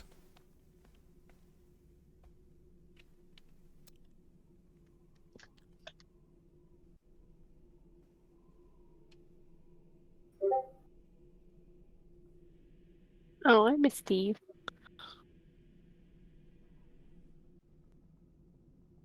That was the way, wasn't it, Zolek? Can't remember. I can't see the map because I've not got a character on there with any light source. So is this door here? Yeah, that door is there. So I can't see anything. I'll try the door.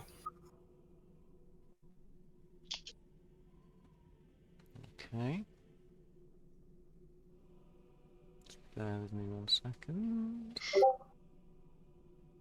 Where the hell?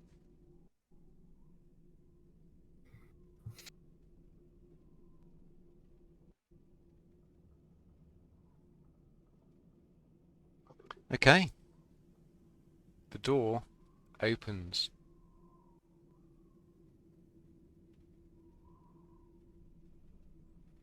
The centre of this 50-foot high chamber is dominated by... Oh, sorry. Let's try again. Yeah. The centre of this 50-foot high chamber is dominated by a circular stone plinth that's decorated with intricate carved runes. Atop the plinth, where before was a crystal shell, you now see, in the middle of 4 braziers that burn with the colour of blood, a large throne. The previous stone floor of the chamber has been carpeted in a thick carpet.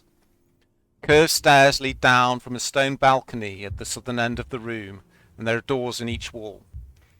In the northwest corner, a raised ironwork dais supports a large cage. Ah, my good and dear friend. Love what you've done with the place. Tell Oh, me mate. why I shouldn't rip your head from your shoulders.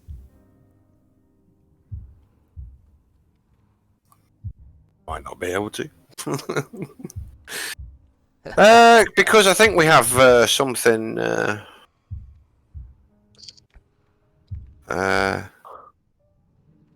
Information exchange is why I'm here.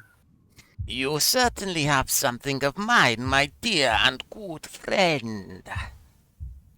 A certain child. Where is it?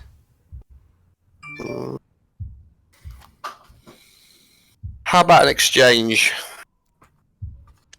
Your life for his. Yes, I agree. I'll just laugh. And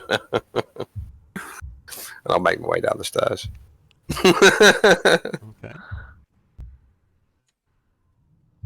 Hold on.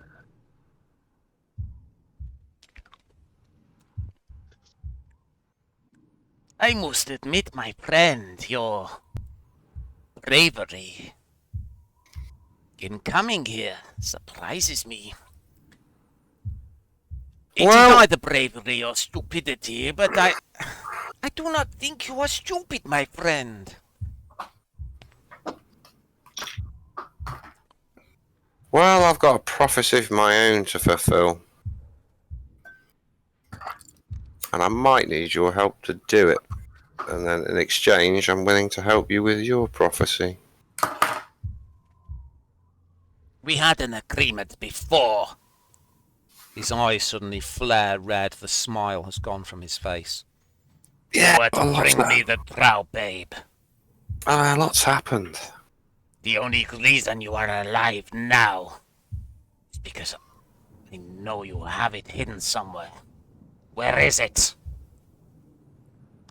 Are you going to tell me willingly? Or are you going to let me play a little first? And he looks over his shoulder at the large iron cage swinging above the dais in the northwest corner of the room.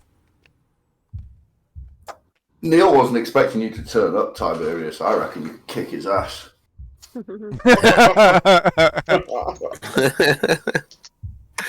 I'll start.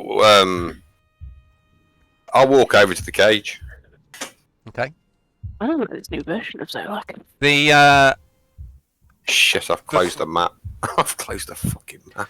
the throne that he's sitting on rotates silently, facing you all the time as you stride across the room towards the cage. I'll get in the cage. You're getting in the cage. Yeah, I'm getting in the cage. Okay, he raises an eyebrow, raises a glass filled with a deep red liquid to his lips, which he sips.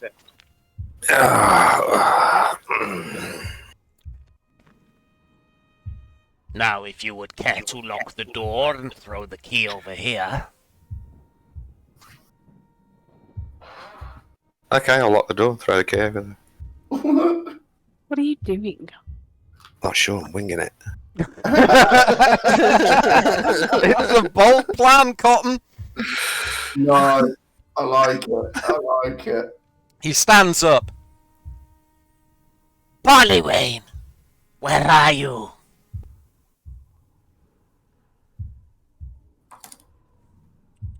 Where's me? The door at the northern end of the room swings open, and Ham steps through it. Knew it. Oh, the fuck. Right, that's my first suspicion confirmed. Yes, master. Fetch me those keys. Of course, master. Anything you say, master. And he walks across, picks the keys up, and brings them over, and bows to Zolek and hands him the keys. Now, get back to your studies. Of course, master. And he walks backwards, bowing obsequiously as he goes, and then leaves the room again. Good word, Neil. Mm-hmm. Word of the day. It's a sickness the GM's got. Whenever we get on with some kids in this game and get on well with them, Yeah. brutally and using them as weapons against us. I haven't sent you his head in a box yet, so, at least there's that. You haven't gone full 7 yet. No. We just got to kill all the children. Well, Zolek is playing with the keys in his hands and staring at you. Tiberius not saying anything. What do you know about the Claw of Truzan?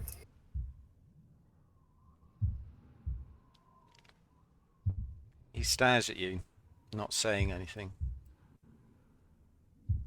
Why?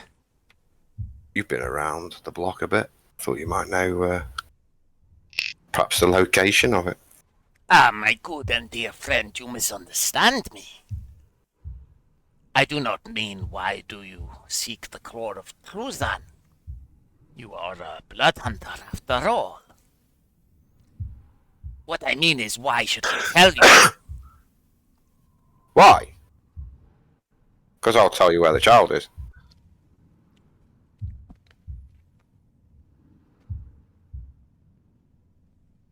Because I didn't like our initial agreement. There wasn't really much in it for me, and things have changed. He Prophecies stands up and slowly, with a sweep of his robes, takes 1, 2, 3 steps down the dais onto the carpet and strides slowly across the room towards you. Fucking stride! Fucking. He looks at you through the cage.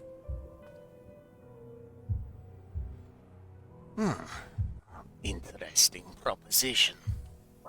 That's what I thought. You see, it is within my power now, my good and dear friend, to take the information from you without your consent. I prefer the friends bit.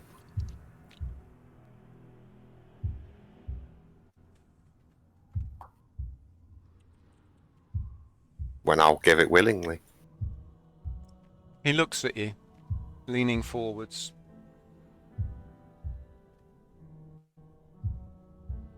I'll look him in the eye.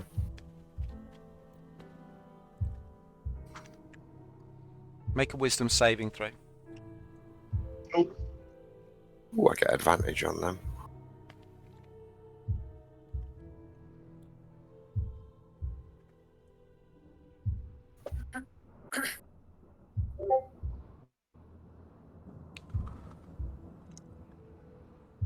You suddenly find yourself staring into his eyes, Tiberius. They seem to flare with a light, a red light. They seem to pulse in time with the sound of the heartbeat that echoes through the chamber.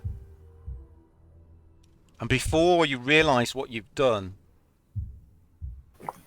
you've extended your claws and are holding them at your own neck. Is Now, this to be my fate? when we met before, my good and dear friend, I was trapped in the crystal cell where I had rested for centuries since my betrayal. But now, my good and dear friend, I stand before you in the full power of my station, of one of the 3 brothers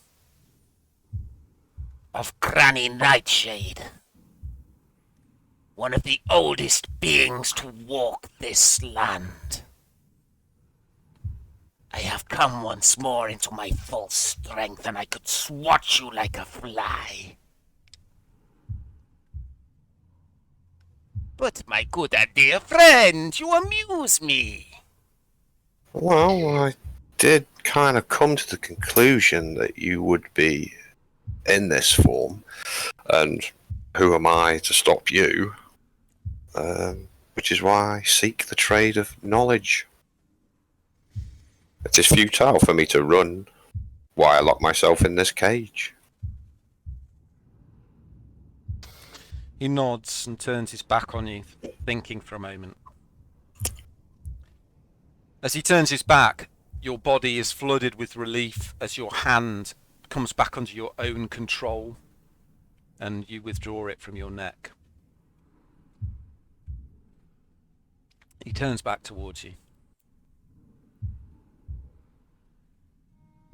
I will tell you one thing, because you are, of course, my good and dear friend. Brilliant. The claw of Truzan lies in Stygia, one of the 9 hells.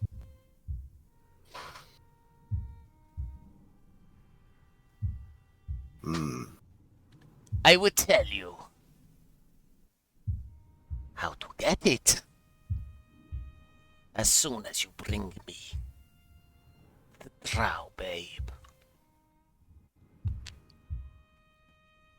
He turns and he walks back towards the dais, and as he does, without looking, he flicks one hand out to the side, and the iron gate of the cage, you hear a click, and it just swings open. He heads back up and sits on his throne. I'll get up, walk out, dust myself off. Well, so we meet again then, Zolak. My good and dear friend. That is more like it. It may be that I come and visit you, my good and dear friend, whilst you travel in the lands of sleep. I may have other tasks for you. Now be gone. Till we meet again. I'll just make my way out. Okay, you make your way out. As you leave, you feel a cold bead of sweat drip down your back between your shoulder blades, and you're not sure how close you came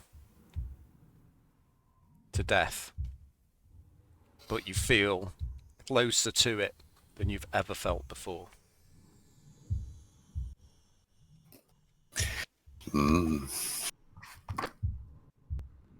Always good to get the measure of your enemy. Okay, and with that, we will crash cut back to the graveyard. Holy. I wasn't expecting that. Well done. What was the original pact I had with him? It was to bring in the child, but what was he going to give me? I would need to check. There was certainly money, but there was something else as well. Yeah. Oh, didn't he give you as a down payment his ring? I Which you're think wearing, he did. I think. Wear it. Yeah. Yeah, Ring gives of me the armor protection. class, yeah. I am his humble servant. Renfield. Okay, we're back at the graveyard. Crag is standing there, My quietly looking at comment. you all.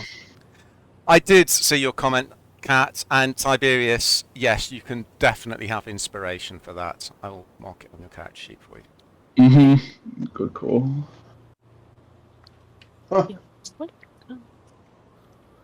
Shows how nice I am to me, didn't even I realise. love it when you do I things didn't even realise. completely unexpected like that. Oh Threw my. you off guard a little bit there, didn't he? I had a feeling he was going to go down there. I was thinking if he tries it on, he's going up against an arch vampire in the full of his powers. He is going to die. So it was like, God. I wasn't going to try it on with him. Yeah, you would have. He's my good dear friend. okay, Crag. Crag is looking at you all. The last thing he said, if you remember, was, "Where is the wolf?" Yeah, absolutely. So where's that? Again, let me have a look at the journal. I'm going to take your wolf form off, Tiberius, if you're heading back into the town. Sure. Yeah. So the lost commander will be found. He hides in plain sight, but knows not his true soul. Only when the wolf brings him the badge. So you're going to bring the old commander the badge. Commander who? We need to know. Find. Do I already have it? Scothgar is. I don't know. Crag. I'll check my inventory. Crag's the old commander, isn't he? Scothgar is the. Isn't that where he said the 9 planes of hell were, or something? Whatever. That was the plane of Stygia. hell was. But you didn't hear that conversation. That was Stygia that Solek mentioned. Oh, okay. Crag, my good friend. So the claws are in He looks over at you, Rodri. Yes, healer? Do you know where the lair of Scothgar can be found?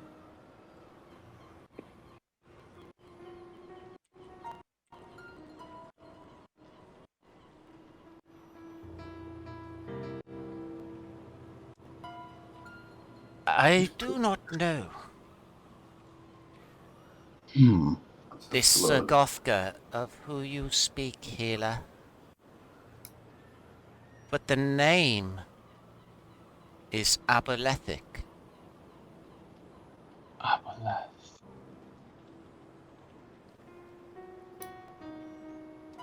What's that mean? Ah.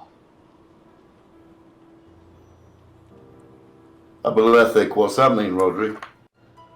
Well, wasn't one of the creatures was sent in that that coded message? The coded message we decoded.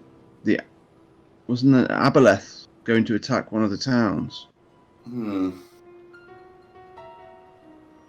Well, that chap whose name was on the list that we thought was a spy for them, but it wasn't. Got his name then. And the Aboleth was mentioned on that, and it was part of the plans of the Black Armada with the tentacle chin people. The Abolithic sovereignty was born in the far realm. Now certain of these creatures broke through the thin barriers between their place and this place. They are utterly alien and utterly evil. Well, how the hell are we going to get our hands on a place or a thing that is linked to Aboleth? Maybe Oceanus would know something about. Maybe or maybe if we took a trip to, after going to the council, of course, took a trip to some witch's place. We can ask Oceanus at the council meeting tomorrow. We need to find this badge. We need these claws. Because I think it's the only thing that can stop Zolek. They were forged to kill an undead being. I think that could be him. And it could be our salvation. What was that, Rich? That's if Zerlek's even around. We haven't heard from him in a while, and I know I've slept soundly. I don't want to. It's the last creature I want to meet. Well, we know he's not locked up anymore. Although Honeylove did say that there was around the world. And something dark has been seen stalking the streets at night. Crag has much work to do. Do you require anything else of Crag? What was that about, honey love? I was just going to say what Mark said, what Attica said about the creature prowling in the night. So she's confirmed it then. She's been speaking to her owls. I suppose we head back to the ship. Should we confront this? If this thing that's prowling the town at night, should we confront it tonight? What were we going to do? Go and sit in the park and wait for it?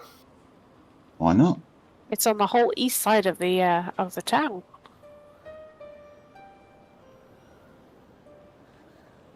Is there anything threatening this town? And if it's causing this unease that we all feel, we should help the town. Whatever it is, it's got the whole town brainwashed, and I don't want to be around when it tells the town to get rid of us. Crag is just watching you all have this conversation. He bends over, picks his shovel up, and then turns to look at you. Walk the path carefully, my friends. Walk into the future with your eyes open. Thank you, Craig. Useful as always. As we're walking off, I think he obviously doesn't know us very well. We always blunder into shit. Crag said, "There's something here from the time of the temple. Don't confront it now. Wait until later." Well, So perhaps our main mission is to find the Sagothka and this badge. I think it would probably be good to stay alive long enough to do so. Yeah. Yeah. Right, let's head back to the ship. I'm sure Tiberius will meet us there Yeah. when he's finished running his errons. Hope he's alright. You head back to the ship. Yeah, back this next week. Tiberius, are you doing anything else? Or are you heading back to the ship after your encounter under Crabber's Cove? I'm just going to head back to the ship. Okay. Might stop, grab a bite to eat on the way back, but won't linger. Okay. You all head back to the ship. Is there anything you want to do before resting for the evening? No, just make sure everything's okay with the captain. Okay. Oops. Been no issues during the day with the ship being moored there. No, there's been no trouble at all, Commander. Excellent news. Niktar's gone ashore. He's gone to the Mariners Guild Hall. He's going to be performing there tonight, I think. So he'll be looking for some gossip, I'm sure. Excellent. Well, on that note, I'm going to turn in. Okay. So you all have a relatively restless night. None of you sleep particularly well. Your sleep is haunted by dreams that on waking fade and you can't quite grab hold of and remember what they were.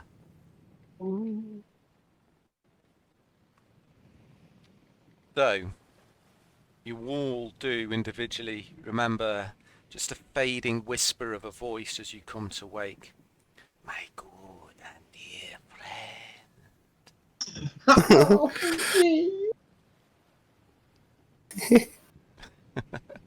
Yeah, it spoke too soon about good sleep. But you awaken to a bright morning.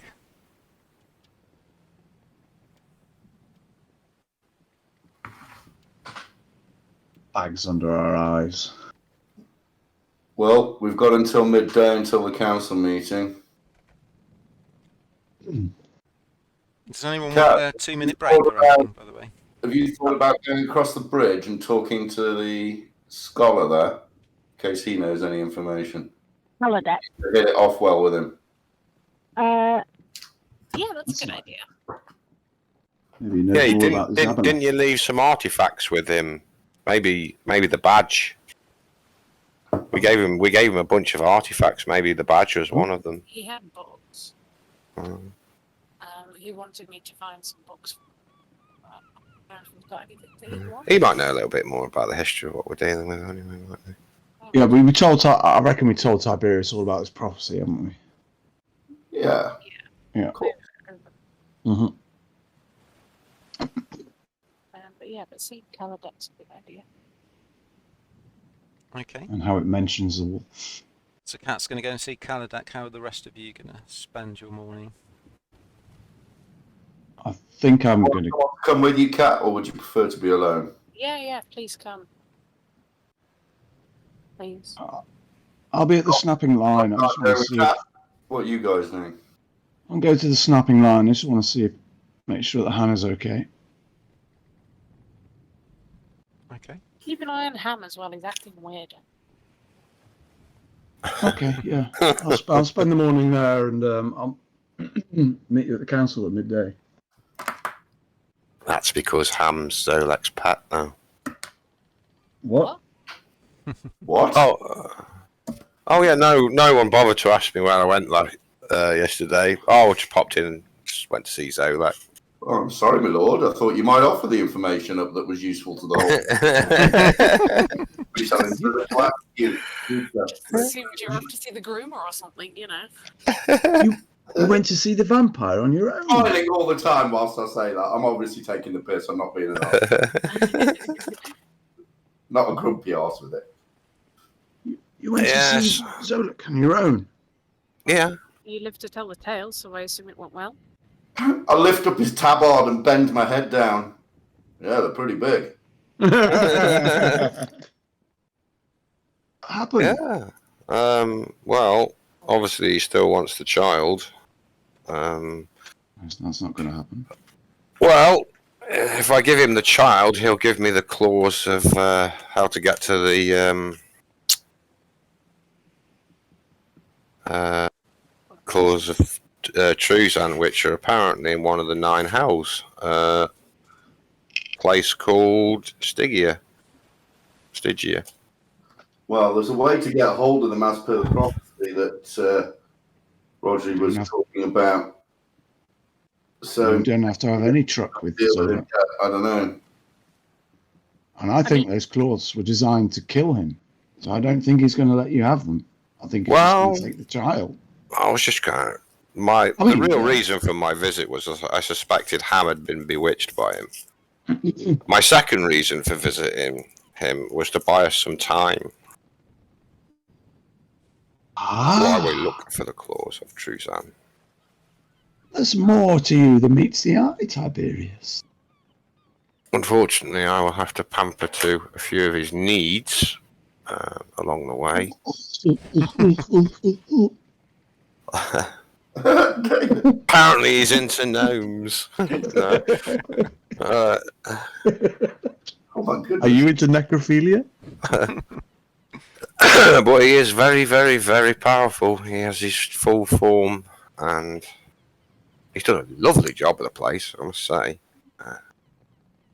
So he's gathering power. Oh, he's gathered his power.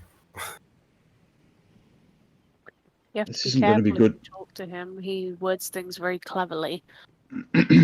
Well, that's why I thought I'd play him at his own game. So, anyway, I bought us a bit of time. So what's your plan?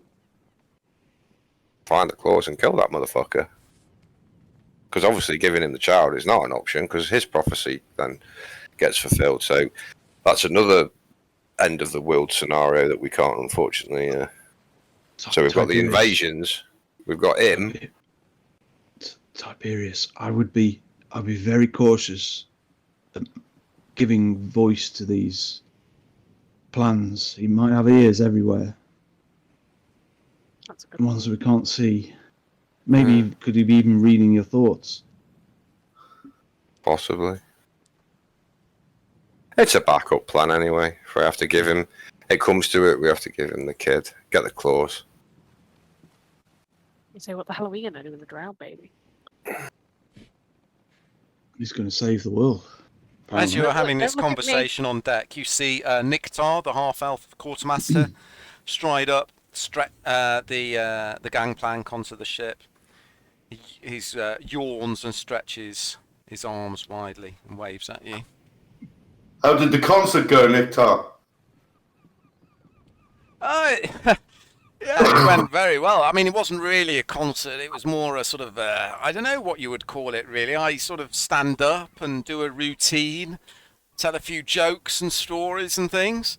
But it went very well. And I ended up staying the night with a rather lovely young boy from the docks. Oh, every boy loves to say that. Or was that the other way around? I can't remember. So you kind of stand up and do a routine? Yes, tell jokes and stories and things. Yeah. No, I can't. No. What was the name of the boy? Daryl. Daryl? Yep. Don't think I know. Ah, my beautiful blue-eyed fisher boy. Well, Maybe you can write a song about him. Good idea. Unfortunately, Captain's going to have some tasks for me to do now I'm back. But he did ask me to come and talk to you when I got back, Commander. I'll motion for him to walk up to the prow. Okay, he wanders up with you. Whichever. I would have thought the prow is pointing out into the bay. Yeah. So whichever's furthest away from the docks. Oh, sorry, I didn't get much sleep last night. I do apologise. You little dog. Yeah, I picked up a few things whilst I was at the Mariners Guild. There's been a few more attacks from the Sea Devils on the shipping from the town. Someone had been over to Redshore to see his cousin and was come back with stories of wonder about the Witchlight Carnival. Said the sights there were wondrous. What sort of sights? Anything? I sit on the rail and start padding out my pipe as I'm talking. He was telling me about some of the acts, and that the Hall of Mirrors apparently is amazing, and there were these strange balloons with wings that fluttered. But it sounded like your typical carny sort of thing to me. What else did I find out? People, there's no curfew on the town, but people didn't like to travel at night on their own. Everyone went in groups of 2 or 3. Don't know why. It's not like anything's going to happen around here, is it? Back end arse of nowhere. Need to be careful out there on the streets. There's a couple of other things as well. Yes. I take this one with a pinch of salt. The guy who told me this was very drunk. He also told me he was hung like a horse. So, like I say, take it with a pinch of salt. But he told me that his cousin's sister's brother had told him that he'd heard from someone that the Scarlet Brotherhood was infiltrating the town council. Oh, interesting. The Scarlet Brotherhood. Do you know who that is? Scarlet Brotherhood. Scarlet. Oh, Scarlet Brotherhood. Yeah. Interesting. I picked up another rumour, but it seems like just rubbish gossip. I don't know how true it is, but there was an old miner who's down from the Copperlocks mine, a dwarf, and he told me that they'd heard stories about some old mines in the Burl Hills, which was apparently the place of the first human settlement in these lands. Apparently a place of old secrets. Be worth investigating. That's about it, really. The only other thing I learned, I'm afraid you would have to torture me to find out, because Daryl taught me a thing or two last night. Everyone's at it. Good evening, Nectar. He gives you a slap on the shoulder. Right, I'm off to find some breakfast, and then I'll go see the captain. As he's walking off, I say, oh, by the way, Nectar. Yes. Tiberius has got big balls if you're into that. He gives you a wink and a chuckle, and then heads off with a skip in his step. Oh, Nectar, if you find if you find yourself developing an itch or the need to scratch, down there, come see me. I've got some lotions and potions for it. He stands and tilts his head to one side and looks at you. Rodri, my friend, if I feel the need of an itch down there, I'll come and see you, don't worry. And he gives you a big wink. They all think they're invulnerable. When you're young, you think you're invulnerable, but if it drops off, you'll be crying. You've got no idea what's just happened, have you, Rodri? No, exactly. Okay. So, Kat is going to head off to see Kaladek. Anybody else doing anything for the morning before heading to the council house? No, just a snapping line. Yeah, I might go and pop Cizo that. Can't stay away. Yeah, Tiberius and Atticus wanted to come as well, because Okay. I don't know what. So Roger, so you all walk up to the past the council house. There's a small market going on in the market square. Outside the council house. It is now, the 8th market day. Roger, you head into the snapping line. It's quite quiet in there at the moment. Yeah, I'll go up to the bar and see if Hannah's about. She is around. It's probably about 9 o'clock by now in the morning. I'm at a bit of a loose end. Is there anything I can help you with, Hannah? Oh, Roger, you are a love. I don't mind getting my hands dirty. Yeah. You could keep an eye on the porridge for me. My cook hasn't turned up this morning. I'll stir your Sure. porridge. I'll stir your porridge. Yeah, fine. So, Roger, you get stirring Hannah's oats. I've made a huge mistake. Off to horny jail. Go. You go. Was the cook a little chubby kid? Daryl. I was going to say ham. Oh. No. And Kaladek, Tiberius, and Atticus head off. As you approach the edge of the shark fin bridge across the Kingfisher River, Cat, you pause for a moment as a wave of nausea washes over you. But then you grit your teeth and stride on. Oh, this bloody bridge. To be fair, it was Atticus that gave me the idea to go and see Zolek when he mentioned about Tam not being trusted. Tam, sorry. You head up Spider sense is tingling. past the Wicker Goat and the barracks, and then head round into the high town on the cliffs. Head down past Eliander's house and around to Kaladek's tower. Can I have a perception check, please, Cat?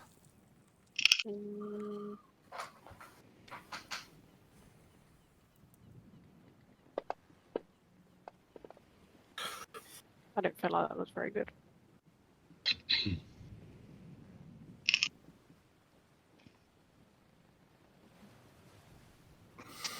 Okay. Something strikes you as off as you approach the tower. On the previous occasions you've been here, strange flickering lights could be seen through the upper windows of the tower at one end of the building, and there was always a plume of smoke rising from the kitchen area. Neither of those things are true now. Is my danger sense active, or? Your danger sense is not tingling now. Okay. I'll head in, knock the door. And up to the door, and you knock on the door. There's no answer. Oh no.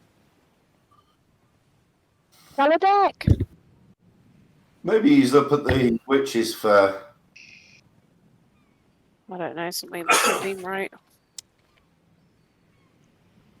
Have a walk around the building. You have a walk around the building. Can everyone make perception checks, please? Just making a drink. I think it's probably just likely that he's away. And I hope you're right. Rich, you need to do a perception check. We need more than just a bad feeling if we're going to break in somewhere.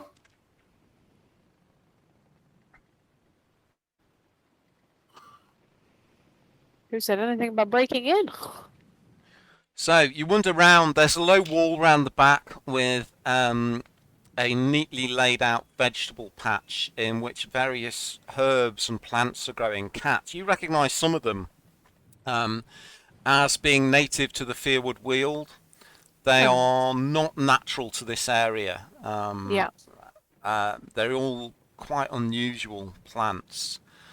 But you notice that they are all wilting.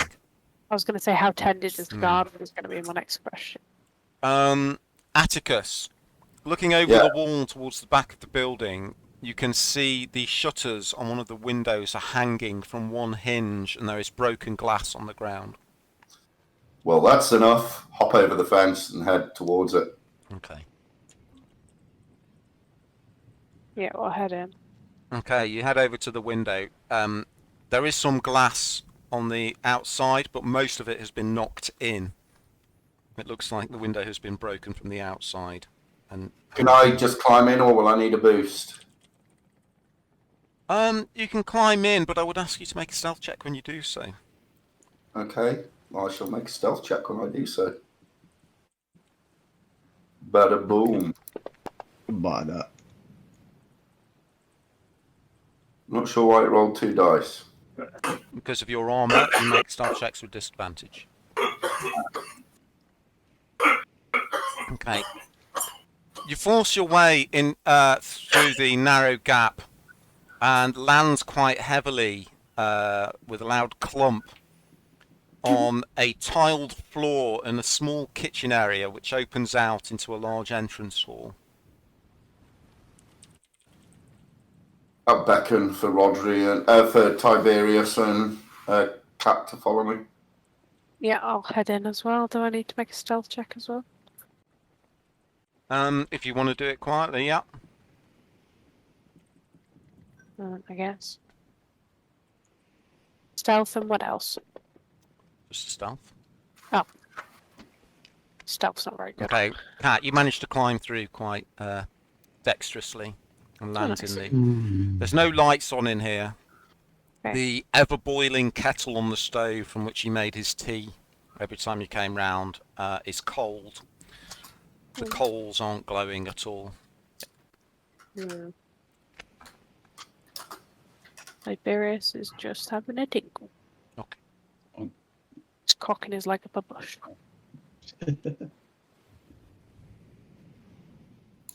Be right back, bio.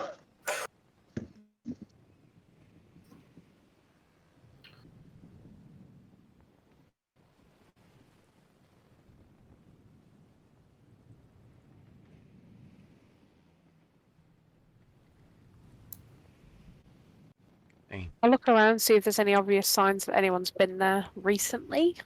Yeah, as I your mean, eyes... obviously. I mean, your eyes don't need to adjust, but as Atticus's eyes adjust.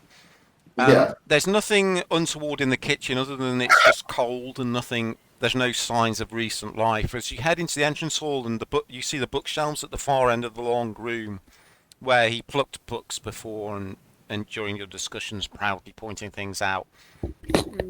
All of the books have been pulled off the shelves.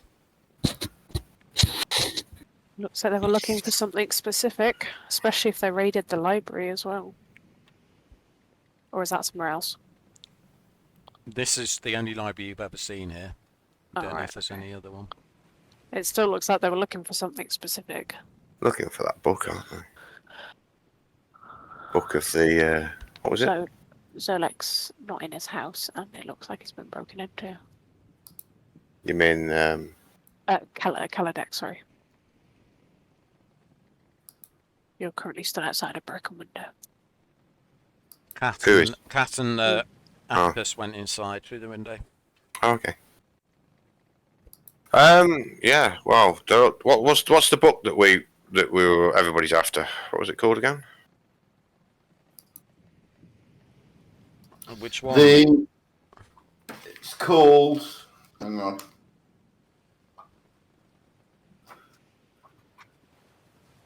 Book of Vile Darkness. I don't think he had it. Yeah, but they're searching the libraries for it because they need it. And anywhere of any knowledge, which is why they went to the Bloodhunter's Keep. It'll be in the field wheel, probably. Somewhere like that. It could be in that mine, that dwarven mine. I think that's worth checking out. Well, we're It's- here at the minute, we're looking for colour decks, so... Yeah, I mean, if it's somewhere of the first civilization, there could be trinkets and items that we may need. Maybe he was Or one of the ones clues. that was captured. Oh, they'll be torturing him, won't they, for information? Is there any signs of, like, who may have taken him? Like, any fish scales, or... Make anything?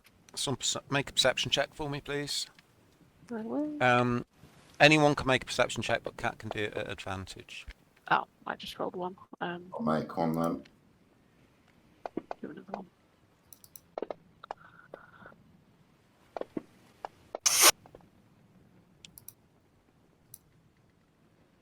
You're all looking around. I mean, nothing apart from the fact that someone has obviously been here looking for something and searching for something.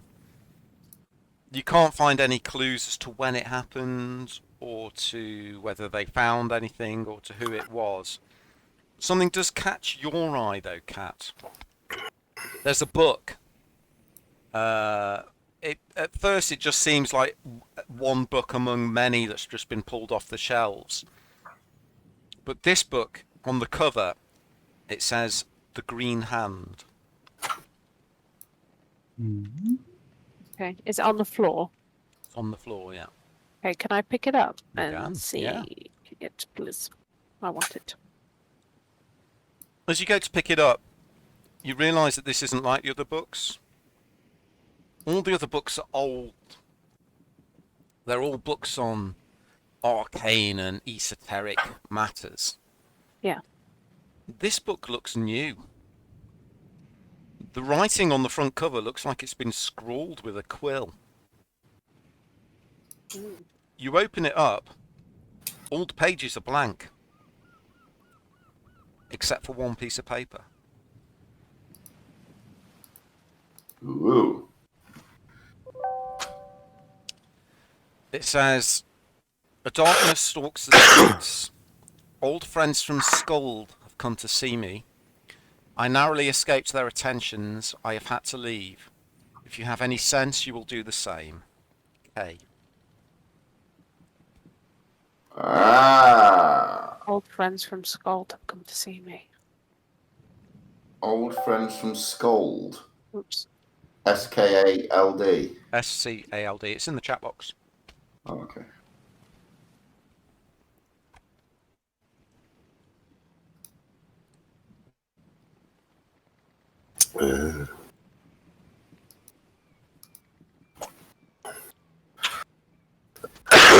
You get the At least impression, it's okay. just this unerring feeling that this was left for you, Cat. Yeah. But yeah. So he knows, I mean, because it was the Green Handbook, he knows that's what I was interested in. A darkness stalks the streets, that's obviously Zolag. Old friends from Skald have come to see me. So who... And I he know. escaped their You know, attention. Skuld is a city many leagues to the west on the other side of the Balnock Spine Mountains, out in the deserts. Okay. In fact, you remember Vermouche, the Blood Hunter, said that he'd been in that area over the last year. Okay. Where would he go? Where would he go? He did say there was I'm sure he said there was a place that he felt safe. Or that he wanted to go. I might be making that up. Did say he'd been there. Weird. Maybe he's gone where we dropped the drow baby. I'm sure he mentioned something about them. Antaros. Thank you. I'm sure he mentioned something about Antaros. Possibly. What Well, I We don't need to suppose it matters where he's gone. We're not going to find him. It matters the fact he's warned us to leave as well. Yeah. Yeah, and he's okay, so. Okay. Oh, we're not going to find anything here. I mean, they obviously didn't find what they were looking for. May I suggest an expedition to the old dwarf mine?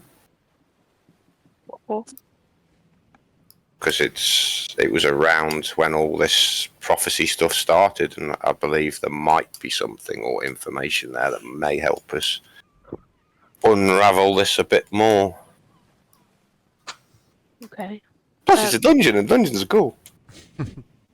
Yeah, I'm going to have a good look around Kaladek's place first, see if there's any other clues I can find about anything to do with the Green Hand or where his Okay. whereabouts. You or- don't find any other clues of any relevance in any of the books. Okay. The place was obviously raided in quite a hurry. Yeah. There is a locked door at the far end of the room. We'll go check it out. Okay. The door actually, it was locked before, but on previous times you came here, but it actually swings open. It opens out into the base of the tower. There's several crates stacked there, and there is a body on the floor. Who is it? It's no one you recognise. They Okay. are human. They are wearing robes of a deep green colour. Their face is stuck in some kind of rictus, and all their hair on their head is stood up straight. Their eye sockets are dark, where the eyeballs were burned away. Ooh. Does it look like the skin of Zolak? Make an Arcana check. Oh, my Arcana's not good. Does it look like it's had a Doesn't form look taken like out of it? what you imagine a vampire victim to look like, but not that you've ever seen one that you know about.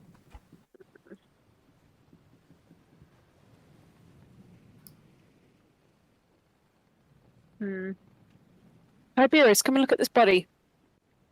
Okay. What do you think? I'll have a look, see if my monster hunting knowledge would recognise anything that would do this to a corpse. Can you make an Arcana check for me?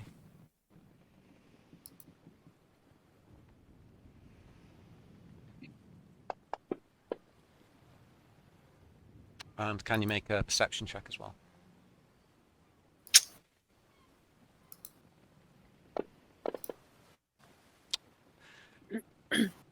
From your experience, it looks like he was slain by some kind of magic.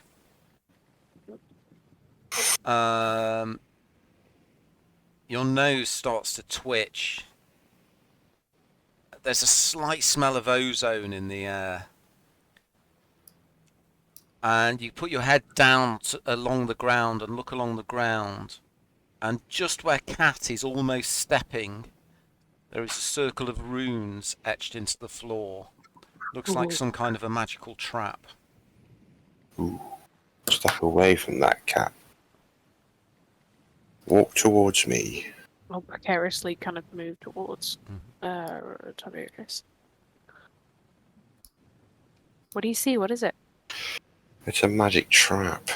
I'm assuming it was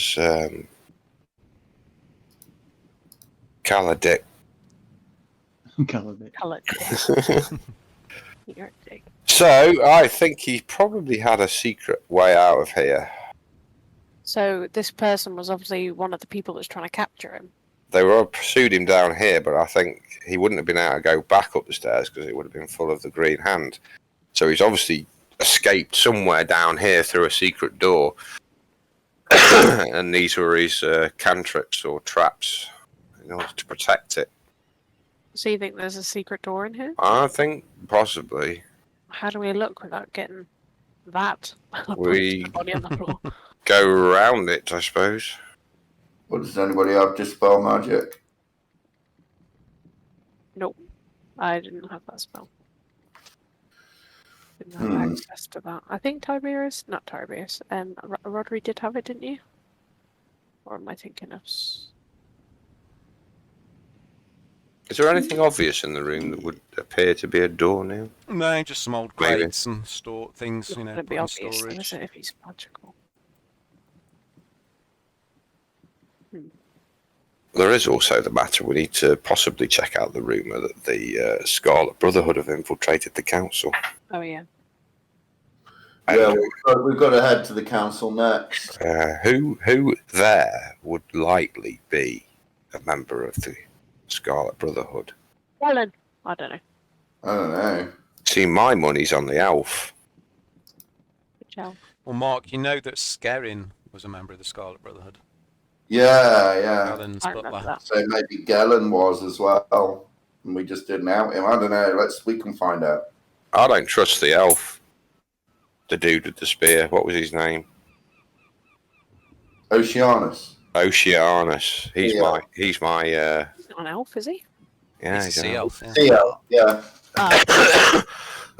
My money's on him. He's way too cheery.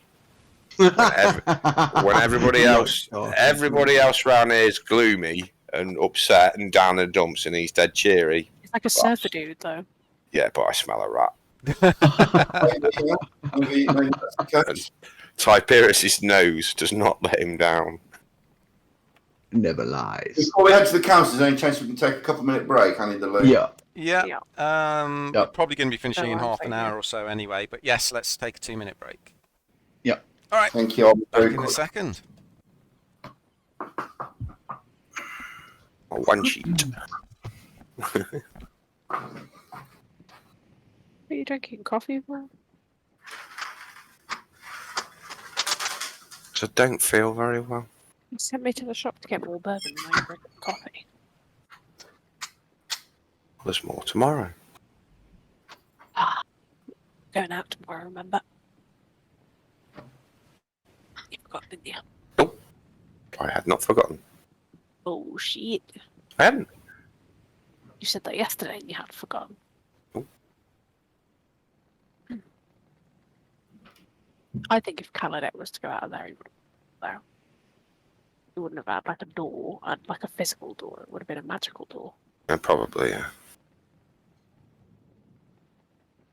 Maybe we should possibly search the crates. I don't know. Maybe there's something down here. Well, if there's a trap in here, then I wouldn't go fishing around too much. And he's obviously safe, so. I mean, we're assuming those runes are a trap. They could be a portal. Well, there's a dead body in the middle of it. Mhm. Unless you want to risk it. Nah. Yeah, Unnecessary risk. But you don't know where it goes. Unless it only works for certain people. It's like a fail-safe. That's probably a trap. Yeah, I would say so. Don't read too much into it. I do think these dwarf runes are well worth exploring, though. Dwarf ruins. It's mines. Oh. Anything to do with the old world is where we should be. Is where we should be looking at the moment, with regard to what we need to defeat whatever's coming. Well, the temple's where Zolek is. Zolek is too powerful for us to mess with at the moment. Yeah, but there's got to be something that we can weaken him with. That's probably what the drow baby's for. Well, the claws will level the playing field probably a little bit. Yeah, for you, the rest of us going to get like smacked about. Well, I'm the one that's going to be standing next to him. Okay, I'm back. Hey, welcome back, Who are we still waiting for? everyone except for us three. If he's that all powerful, though, he can basically instruct you to just cut your own throat with them, unless the claws somehow magically block mind control. Well, I think that's just part of his arsenal. He's a very ancient being. Besides, I'm thinking of switching sides and getting to work for him anyway.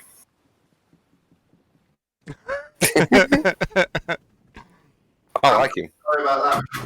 No, mate, I like the guy. I like the Take him guy. the fucking baby then. Huh? Take him the drow baby and go and bum each other in their little cave. I might do, yeah. That'll make a book of vile darkness.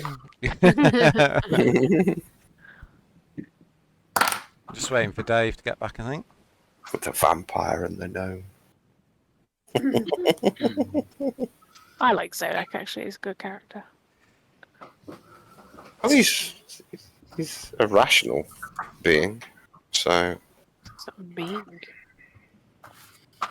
he's ancient. He's just. So, are you doing anything else at Caladex, Scaff, or are you heading back to the tavern to meet Rodri? I think we're just heading back. There's nothing there that we can. Yeah, we've picked up the warning, so we won't be hanging around. We'll have a quick sniff around the council, I reckon, if everybody's in agreement, see what the go is there, and then I really think we should check out the dwarf mines. I'm taking the book though that I found, just in case we can like magically scribe notes into it. Okay. Sorry, why the dwarf mines, Tiberius? Because it was around during the very first civilization, and I believe it may hold some clues to what we are doing, or maybe information, or maybe artifacts that we could use against our enemies. That's my reason for going. Okay. Yeah, because remember he said, before the town there was the temple, and before the temple Mm. there was the forest, and before the forest there was the stones. Yep. I didn't even write that down either, I remembered that. Are you here, Dave, Rodri? Yeah, I'm back. Okay, Yeah. cool. So you spend the morning mixing your oats in the porridge. After about an hour, you see Ham wander into the back of the kitchen and nods at everyone. He waves at you. All right, Ham. Hello there, Mr. Rodri. Doing all right. Everything's fine. It's a wonderful day. Those oats smell good. Keep it up. All right, lad. Doing my best. Stir me, just stir me. I'll just keep an eye out, just listening for just what the gossip in the kitchens is. A lot of the gossip concerns the meeting at the council chambers. There's gossip that something important is being announced. It's a closed meeting. Only the closest associates of the council have been invited.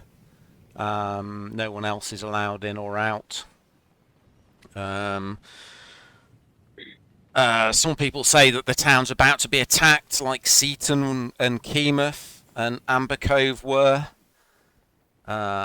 Some people are saying that the ghost of a hag is stalking the streets at night in revenge for the murder of her birds.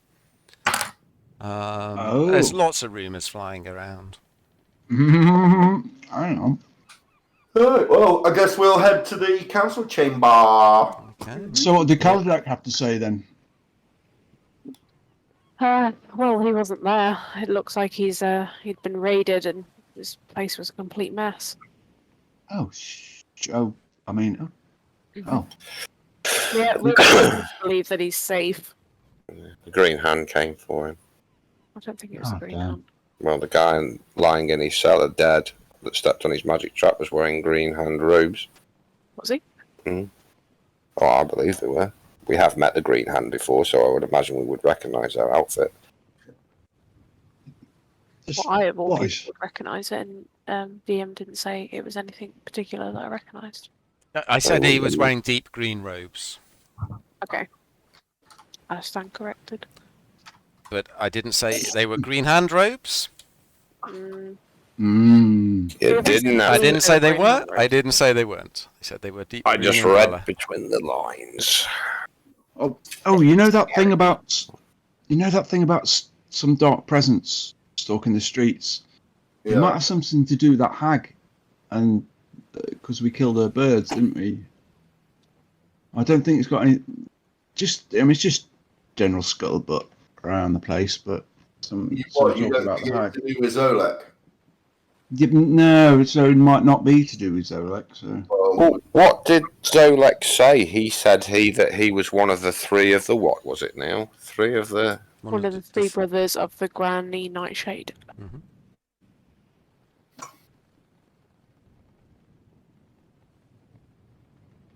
Oh yes, that rings a bell. You did some research on Granny Nightshade whilst you were in the library of the Bloodhunters.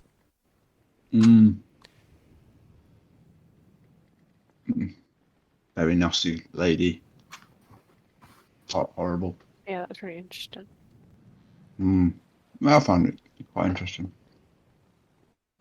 Can't remember. I can tell you roughly what it was if you want.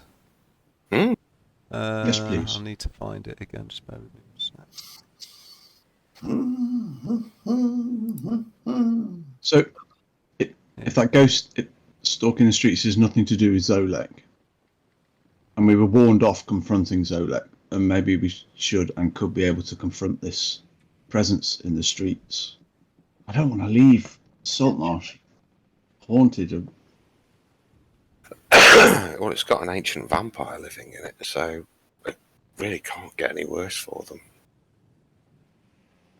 Not a reason to ignore.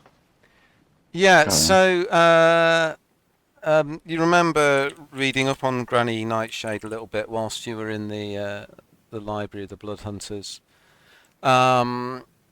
Opinions vary over who or what Granny Nightshade is, but most agree she's some kind of ancient hag that lurks at the centre of the Fearwood Weald, exerting her malign influence over the ancient stronghold of Filvermel. All that's known is merely conjecture and rumour, but there are constants within those rumours that she's old, ugly and utterly evil. Some people say she consorted with devils, others said she had a coterie of vampires at her beck and call. What is undoubted is that there is some dark, malevolent force at the centre of the Fearwood Weald, which is often called the Nightshade Domain. But what the motivations and influence are, no one really knows.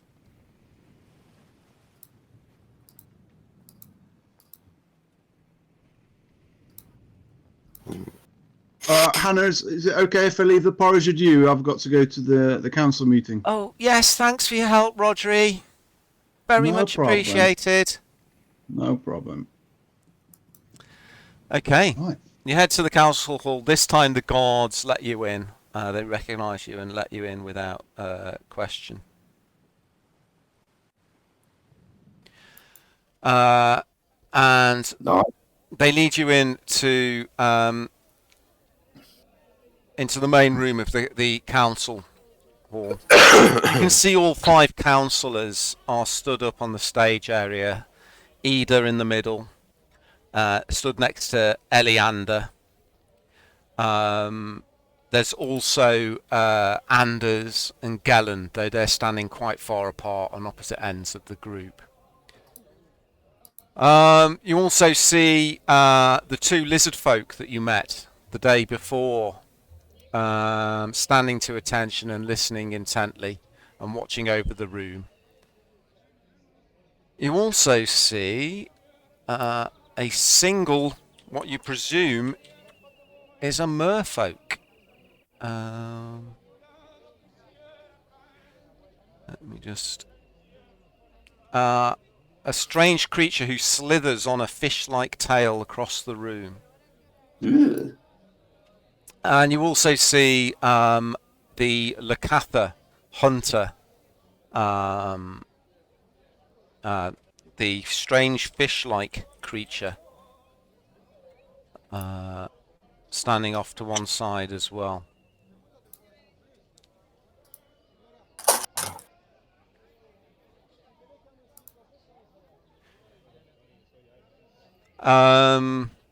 Anders sees you and sort of waves, gives you a half-hearted wave in greeting. Do hope he's okay. But after a few moments, Ida steps forwards. Excuse me, Chucks. We're ready to begin now. She waits for the hubbub to die down a little bit. Friends, neighbours, honoured guests, this meeting has been a call to address the recent threat of the Sea Devils. we've been working for many weeks now on developing a new alliance, the Sunken Alliance, between ourselves and many of the races represented by our friends here today, all of whom have been affected by the Sea Devil's aggressive expansion into these waters. I'd like to start by personally expressing my thanks to Eleander for his skill in diplomacy and languages, and to the attending representatives of the Alliance, Garrett and Vith of the Lizard Folk, both the Lizard Folk turn and bow, Arin of the Merfolk, and Sakith of the Lakatha. Unfortunately, we couldn't reach agreement with representatives of the Kolinth, and they've departed to prepare defence of their own territories. The reason we've called this meeting today, Chucks, is that after much deliberation, I can announce we have discovered the location of the Sahuagin fortress from which they're launching their attacks, and a combined strike force is being assembled to attack it. This assault will take place 7 days from now. This then follows a brief uproar of questions being shouted out from the crowd, the guards, and Ida takes the questions in turn. There are a dozen lizard folk warriors camped outside of Saltmarsh, ready to join the fight, and more on their way. We have 6 merfolk occupying a kelp bed near town, and a dozen Lakatha and their sea eel steeds awaiting in Salted Bay to join us. There'll be further meetings and news ahead of the assault. For now, I do not need to tell you, Chucks, that anything you've heard in this room remains a secret. But make what preparations you can. We will be leaving in 7 days. As she does that, she steps down off the stage and she walks out of the room. And as she passes your group, she turns her head. Follow me, please, Chucks. Nod and follow her. While she was doing her speech, I was monitoring the council members for reactions. Okay. Insight into, you know, shadiness. Yeah. So, just bear with me 1 second.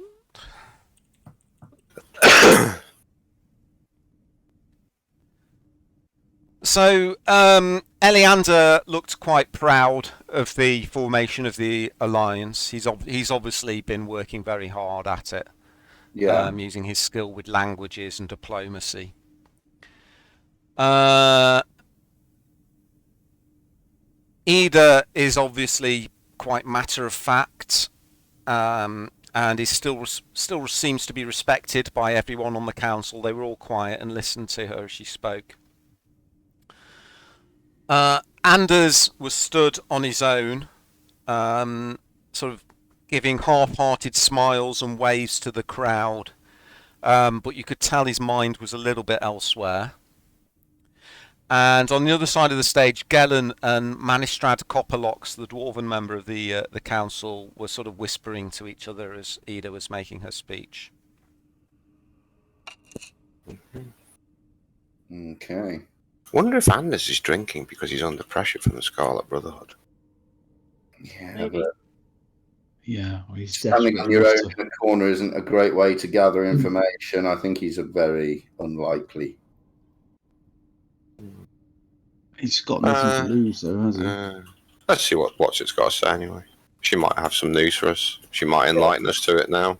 Ida takes you to the room, leads you to the room that she hosted you in the previous day, and gestures for you to sit. There's then a knock at the door, which opens, and the 2 lizard folk guards stride into the room and shut the door behind them.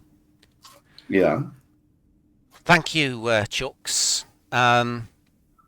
So the good news is we have a plan of action. We're going to assault the Sahuagin fortress in a week's time. We've assembled a force to do so, based on the alliance we formed, which was started with your help. So first of all, I'd like to offer you the sincere thanks of the entire council. You Nod.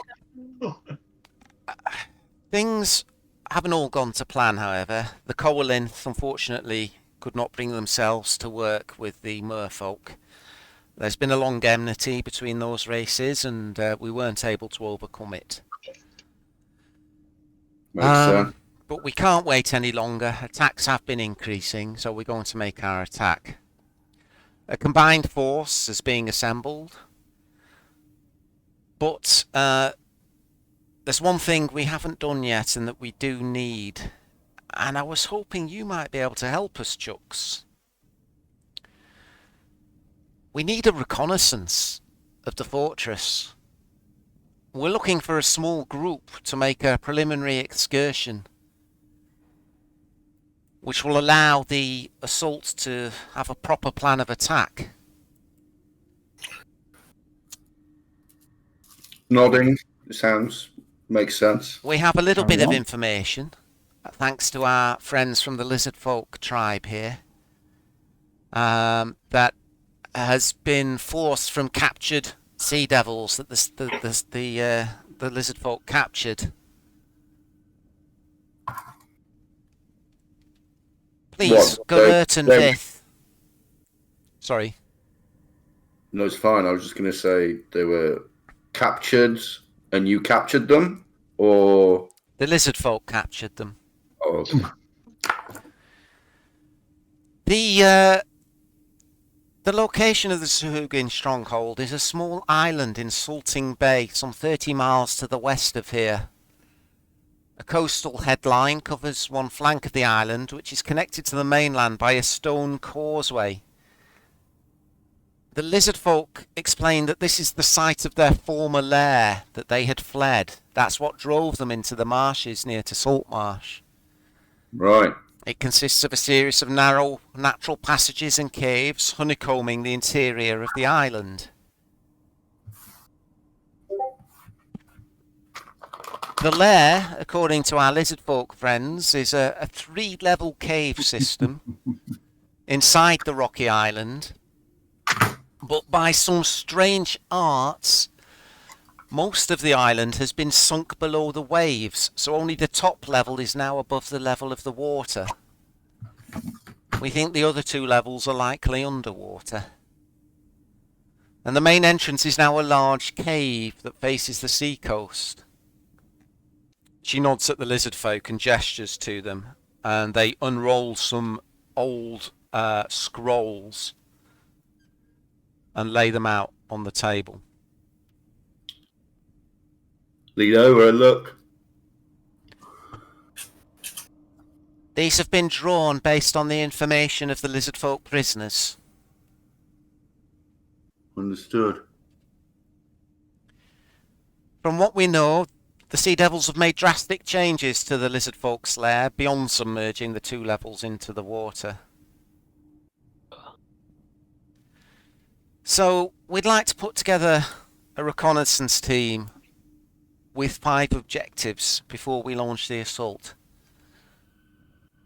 First of all, determine the strength of the Sahuagin force in the fortress. How many warriors, lieutenants and battle-ready troops there are there. Second, locate any important areas, especially the warriors' barracks and any quarters of the officers. Thirdly, discover any significant defensive measures, traps and so on. And finally, the prisoners have mentioned 2 creatures that we feel if they were dealt with and taken out somehow, it will make the assault easier. Those creatures are referred to as the Priestess and the Maw of Sekala.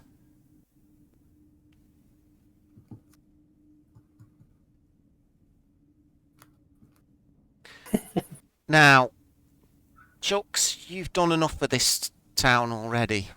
There's nothing we can do that will fully repay you.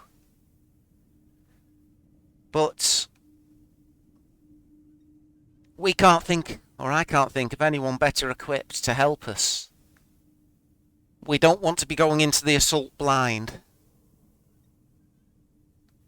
And this is a reconnaissance mission. We're not asking you to get in there and wipe out the Sea Devils. If things get too hot, get out. Mm-hmm. This is not a combat mission. Good. Tiberius? Just call me Sam Fisher. What was the first one? So the second one was important locations, mainly where the warriors are. And the How strong they are. Yeah, My areas of defense. Determine the strength of the Sahuagin force, how many warriors and lieutenants and battle-ready troops they have.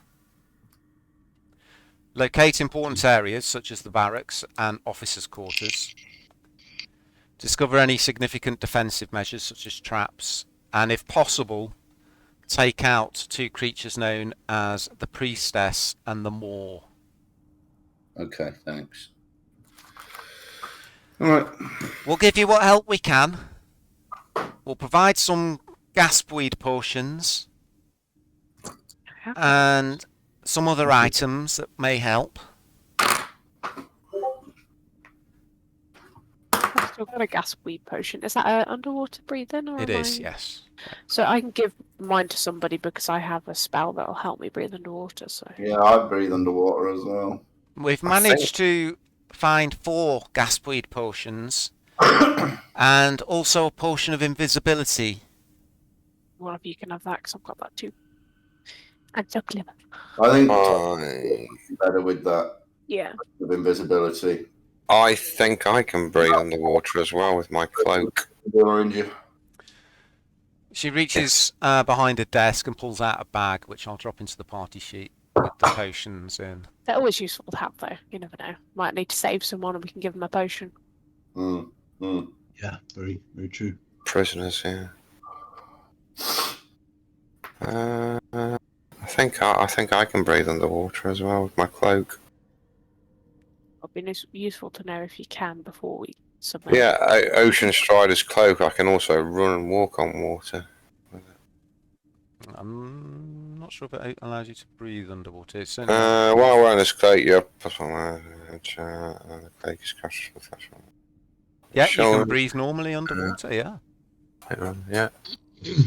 And I also can make 10 willing creatures breathe underwater for 24 hours. Nice. But more magic items are these that you got, guys? I've had this ages.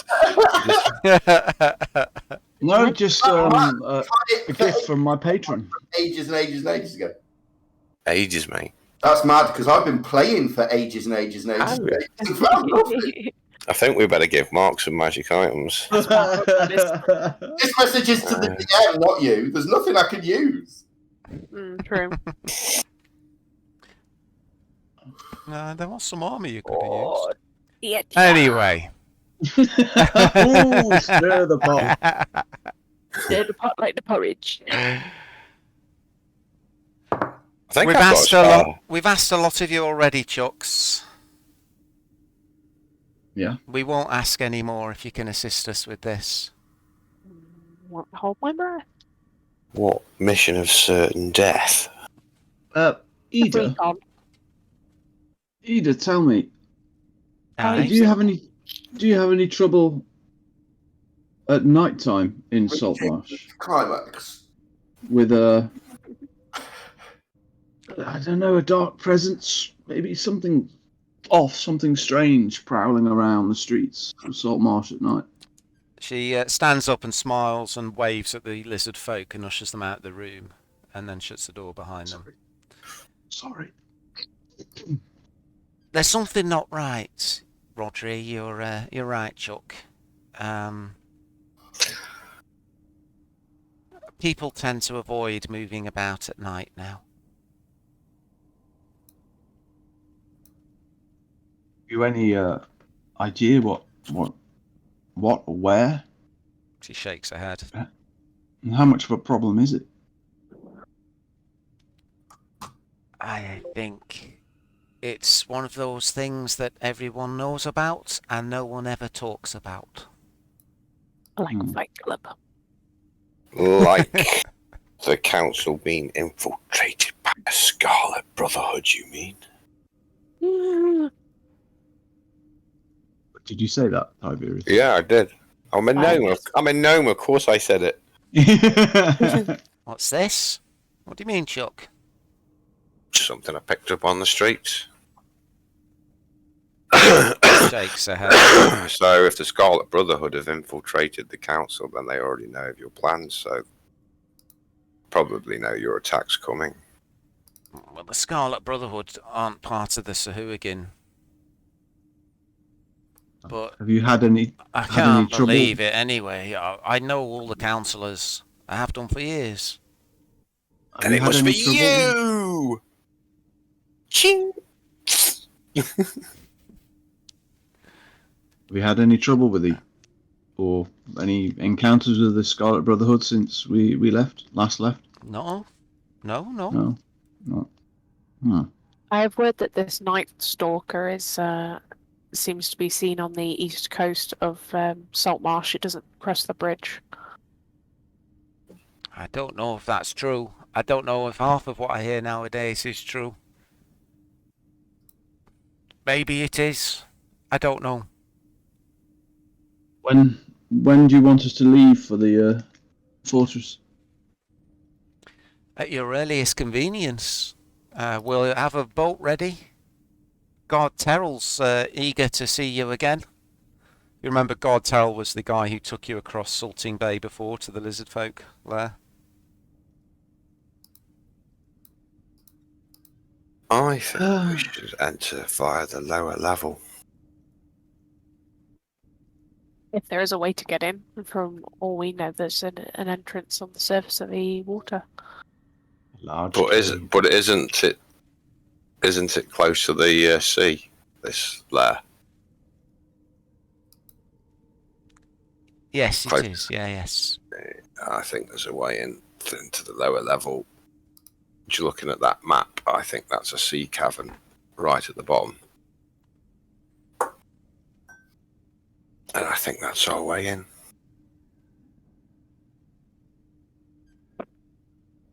Anything of any significance is going to be on the lower levels of importance because they flooded the lower levels for a reason. Mm-hmm. And all these creatures live underwater anyway, don't they? So the barracks is more likely to be. Well, I would say there's more than one barracks. Do you reckon? Turn to the party. Do you reckon we could spare one night if we camp out at night and see if there's this dark presence? If there isn't, we can just leave for the fortress. If there is, we can deal with it and then leave with the fortress. So maybe a day's delay. Can we afford that day's delay to deal with this dark presence during the night in Saltmarsh, or do we wait till after we've recon the fortress? Well, we can take our own boat, can't we? Which is going to be faster than whatever they supply. We have the fastest ship in the sea. I said it again. Do you reckon we can deal with this dark presence at night? That's what I meant. Wandering the streets. Yeah, I think we can. Yeah, that's what I said. We got a fast ship, so we can get to that place in no time. I wasn't ignoring your comment, sorry, David. Enforcing it, my friend. Thank you, Tiberius. I apologise. I'm as curious as you are to see what roams the streets. Yeah. How long do you reckon it would take us to reconnoitre this fortress? It's a day's mission. We'll be in and out. Job done. Okay. Wheels up at 0600. If there is nothing to this tale of nighttime hauntings, then we can leave all the sooner, I guess. Well, but we'll get our captain prepared for the ship to leave. Yeah. And we'll sleep on the way over to Atticus. How long would it take to travel 30 miles across the sea, do you reckon, to this fortress? With good winds, a day, just over a day, maybe. So we could rest aboard. Yeah. Yeah. Very So good. I'd say do it in half a day. Well, it's enough to, if we do encounter Yeah. something at night that we have to expend all our resources against, we need We a have to. rest on the way to the fortress, long enough to recover. Well, that's why we've got a crew Alright. to do the sailing part. And a goblin. We'll do that. We shall await. Thank you. I knew I could rely on you, Chucks. I know, another mission to do. Are you going to be taking your own boat? Should I tell Guard Terrell to stand down for now? Yeah, we'll be taking our own boats. Yeah, we trust our own crew. She nods. She stands up. Fate has brought you to our town in our direst need once again, Chucks. Thank you. Nod. Now, I have a lot of planning to do. Please report back when you have your reconnaissance report ready. Mm-hmm. I'll let you know. And she leaves. Come back in 2 days. Yeah, they're all fucking dead. Cancel the invasion. Was Oceanus about in that meeting? He was, yes. Tiberius in and shut it. I'm going to head back into the chamber and see if I can collar him. Okay. Well. Yeah, he's chatting to the Lakatha, the strange fish creature. I'll just wave at him from a distance. Just walk over to them. Is this a good time? Hey, Rodri, dude, how you doing, my man?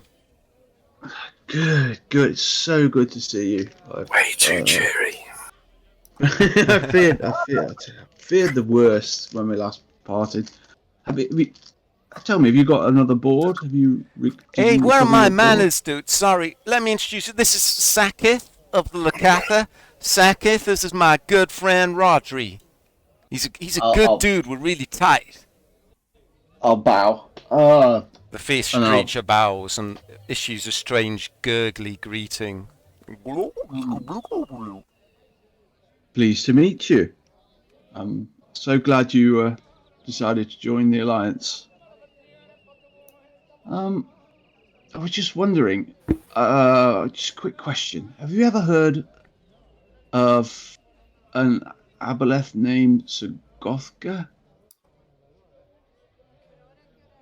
Dude, no, I've heard of aboleths. Never heard of one by that name. Or any Sagothka? The name doesn't ring a bell?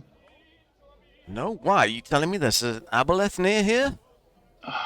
Well, I have a feeling that the power behind the Black Armada might be in contact with their kind, maybe.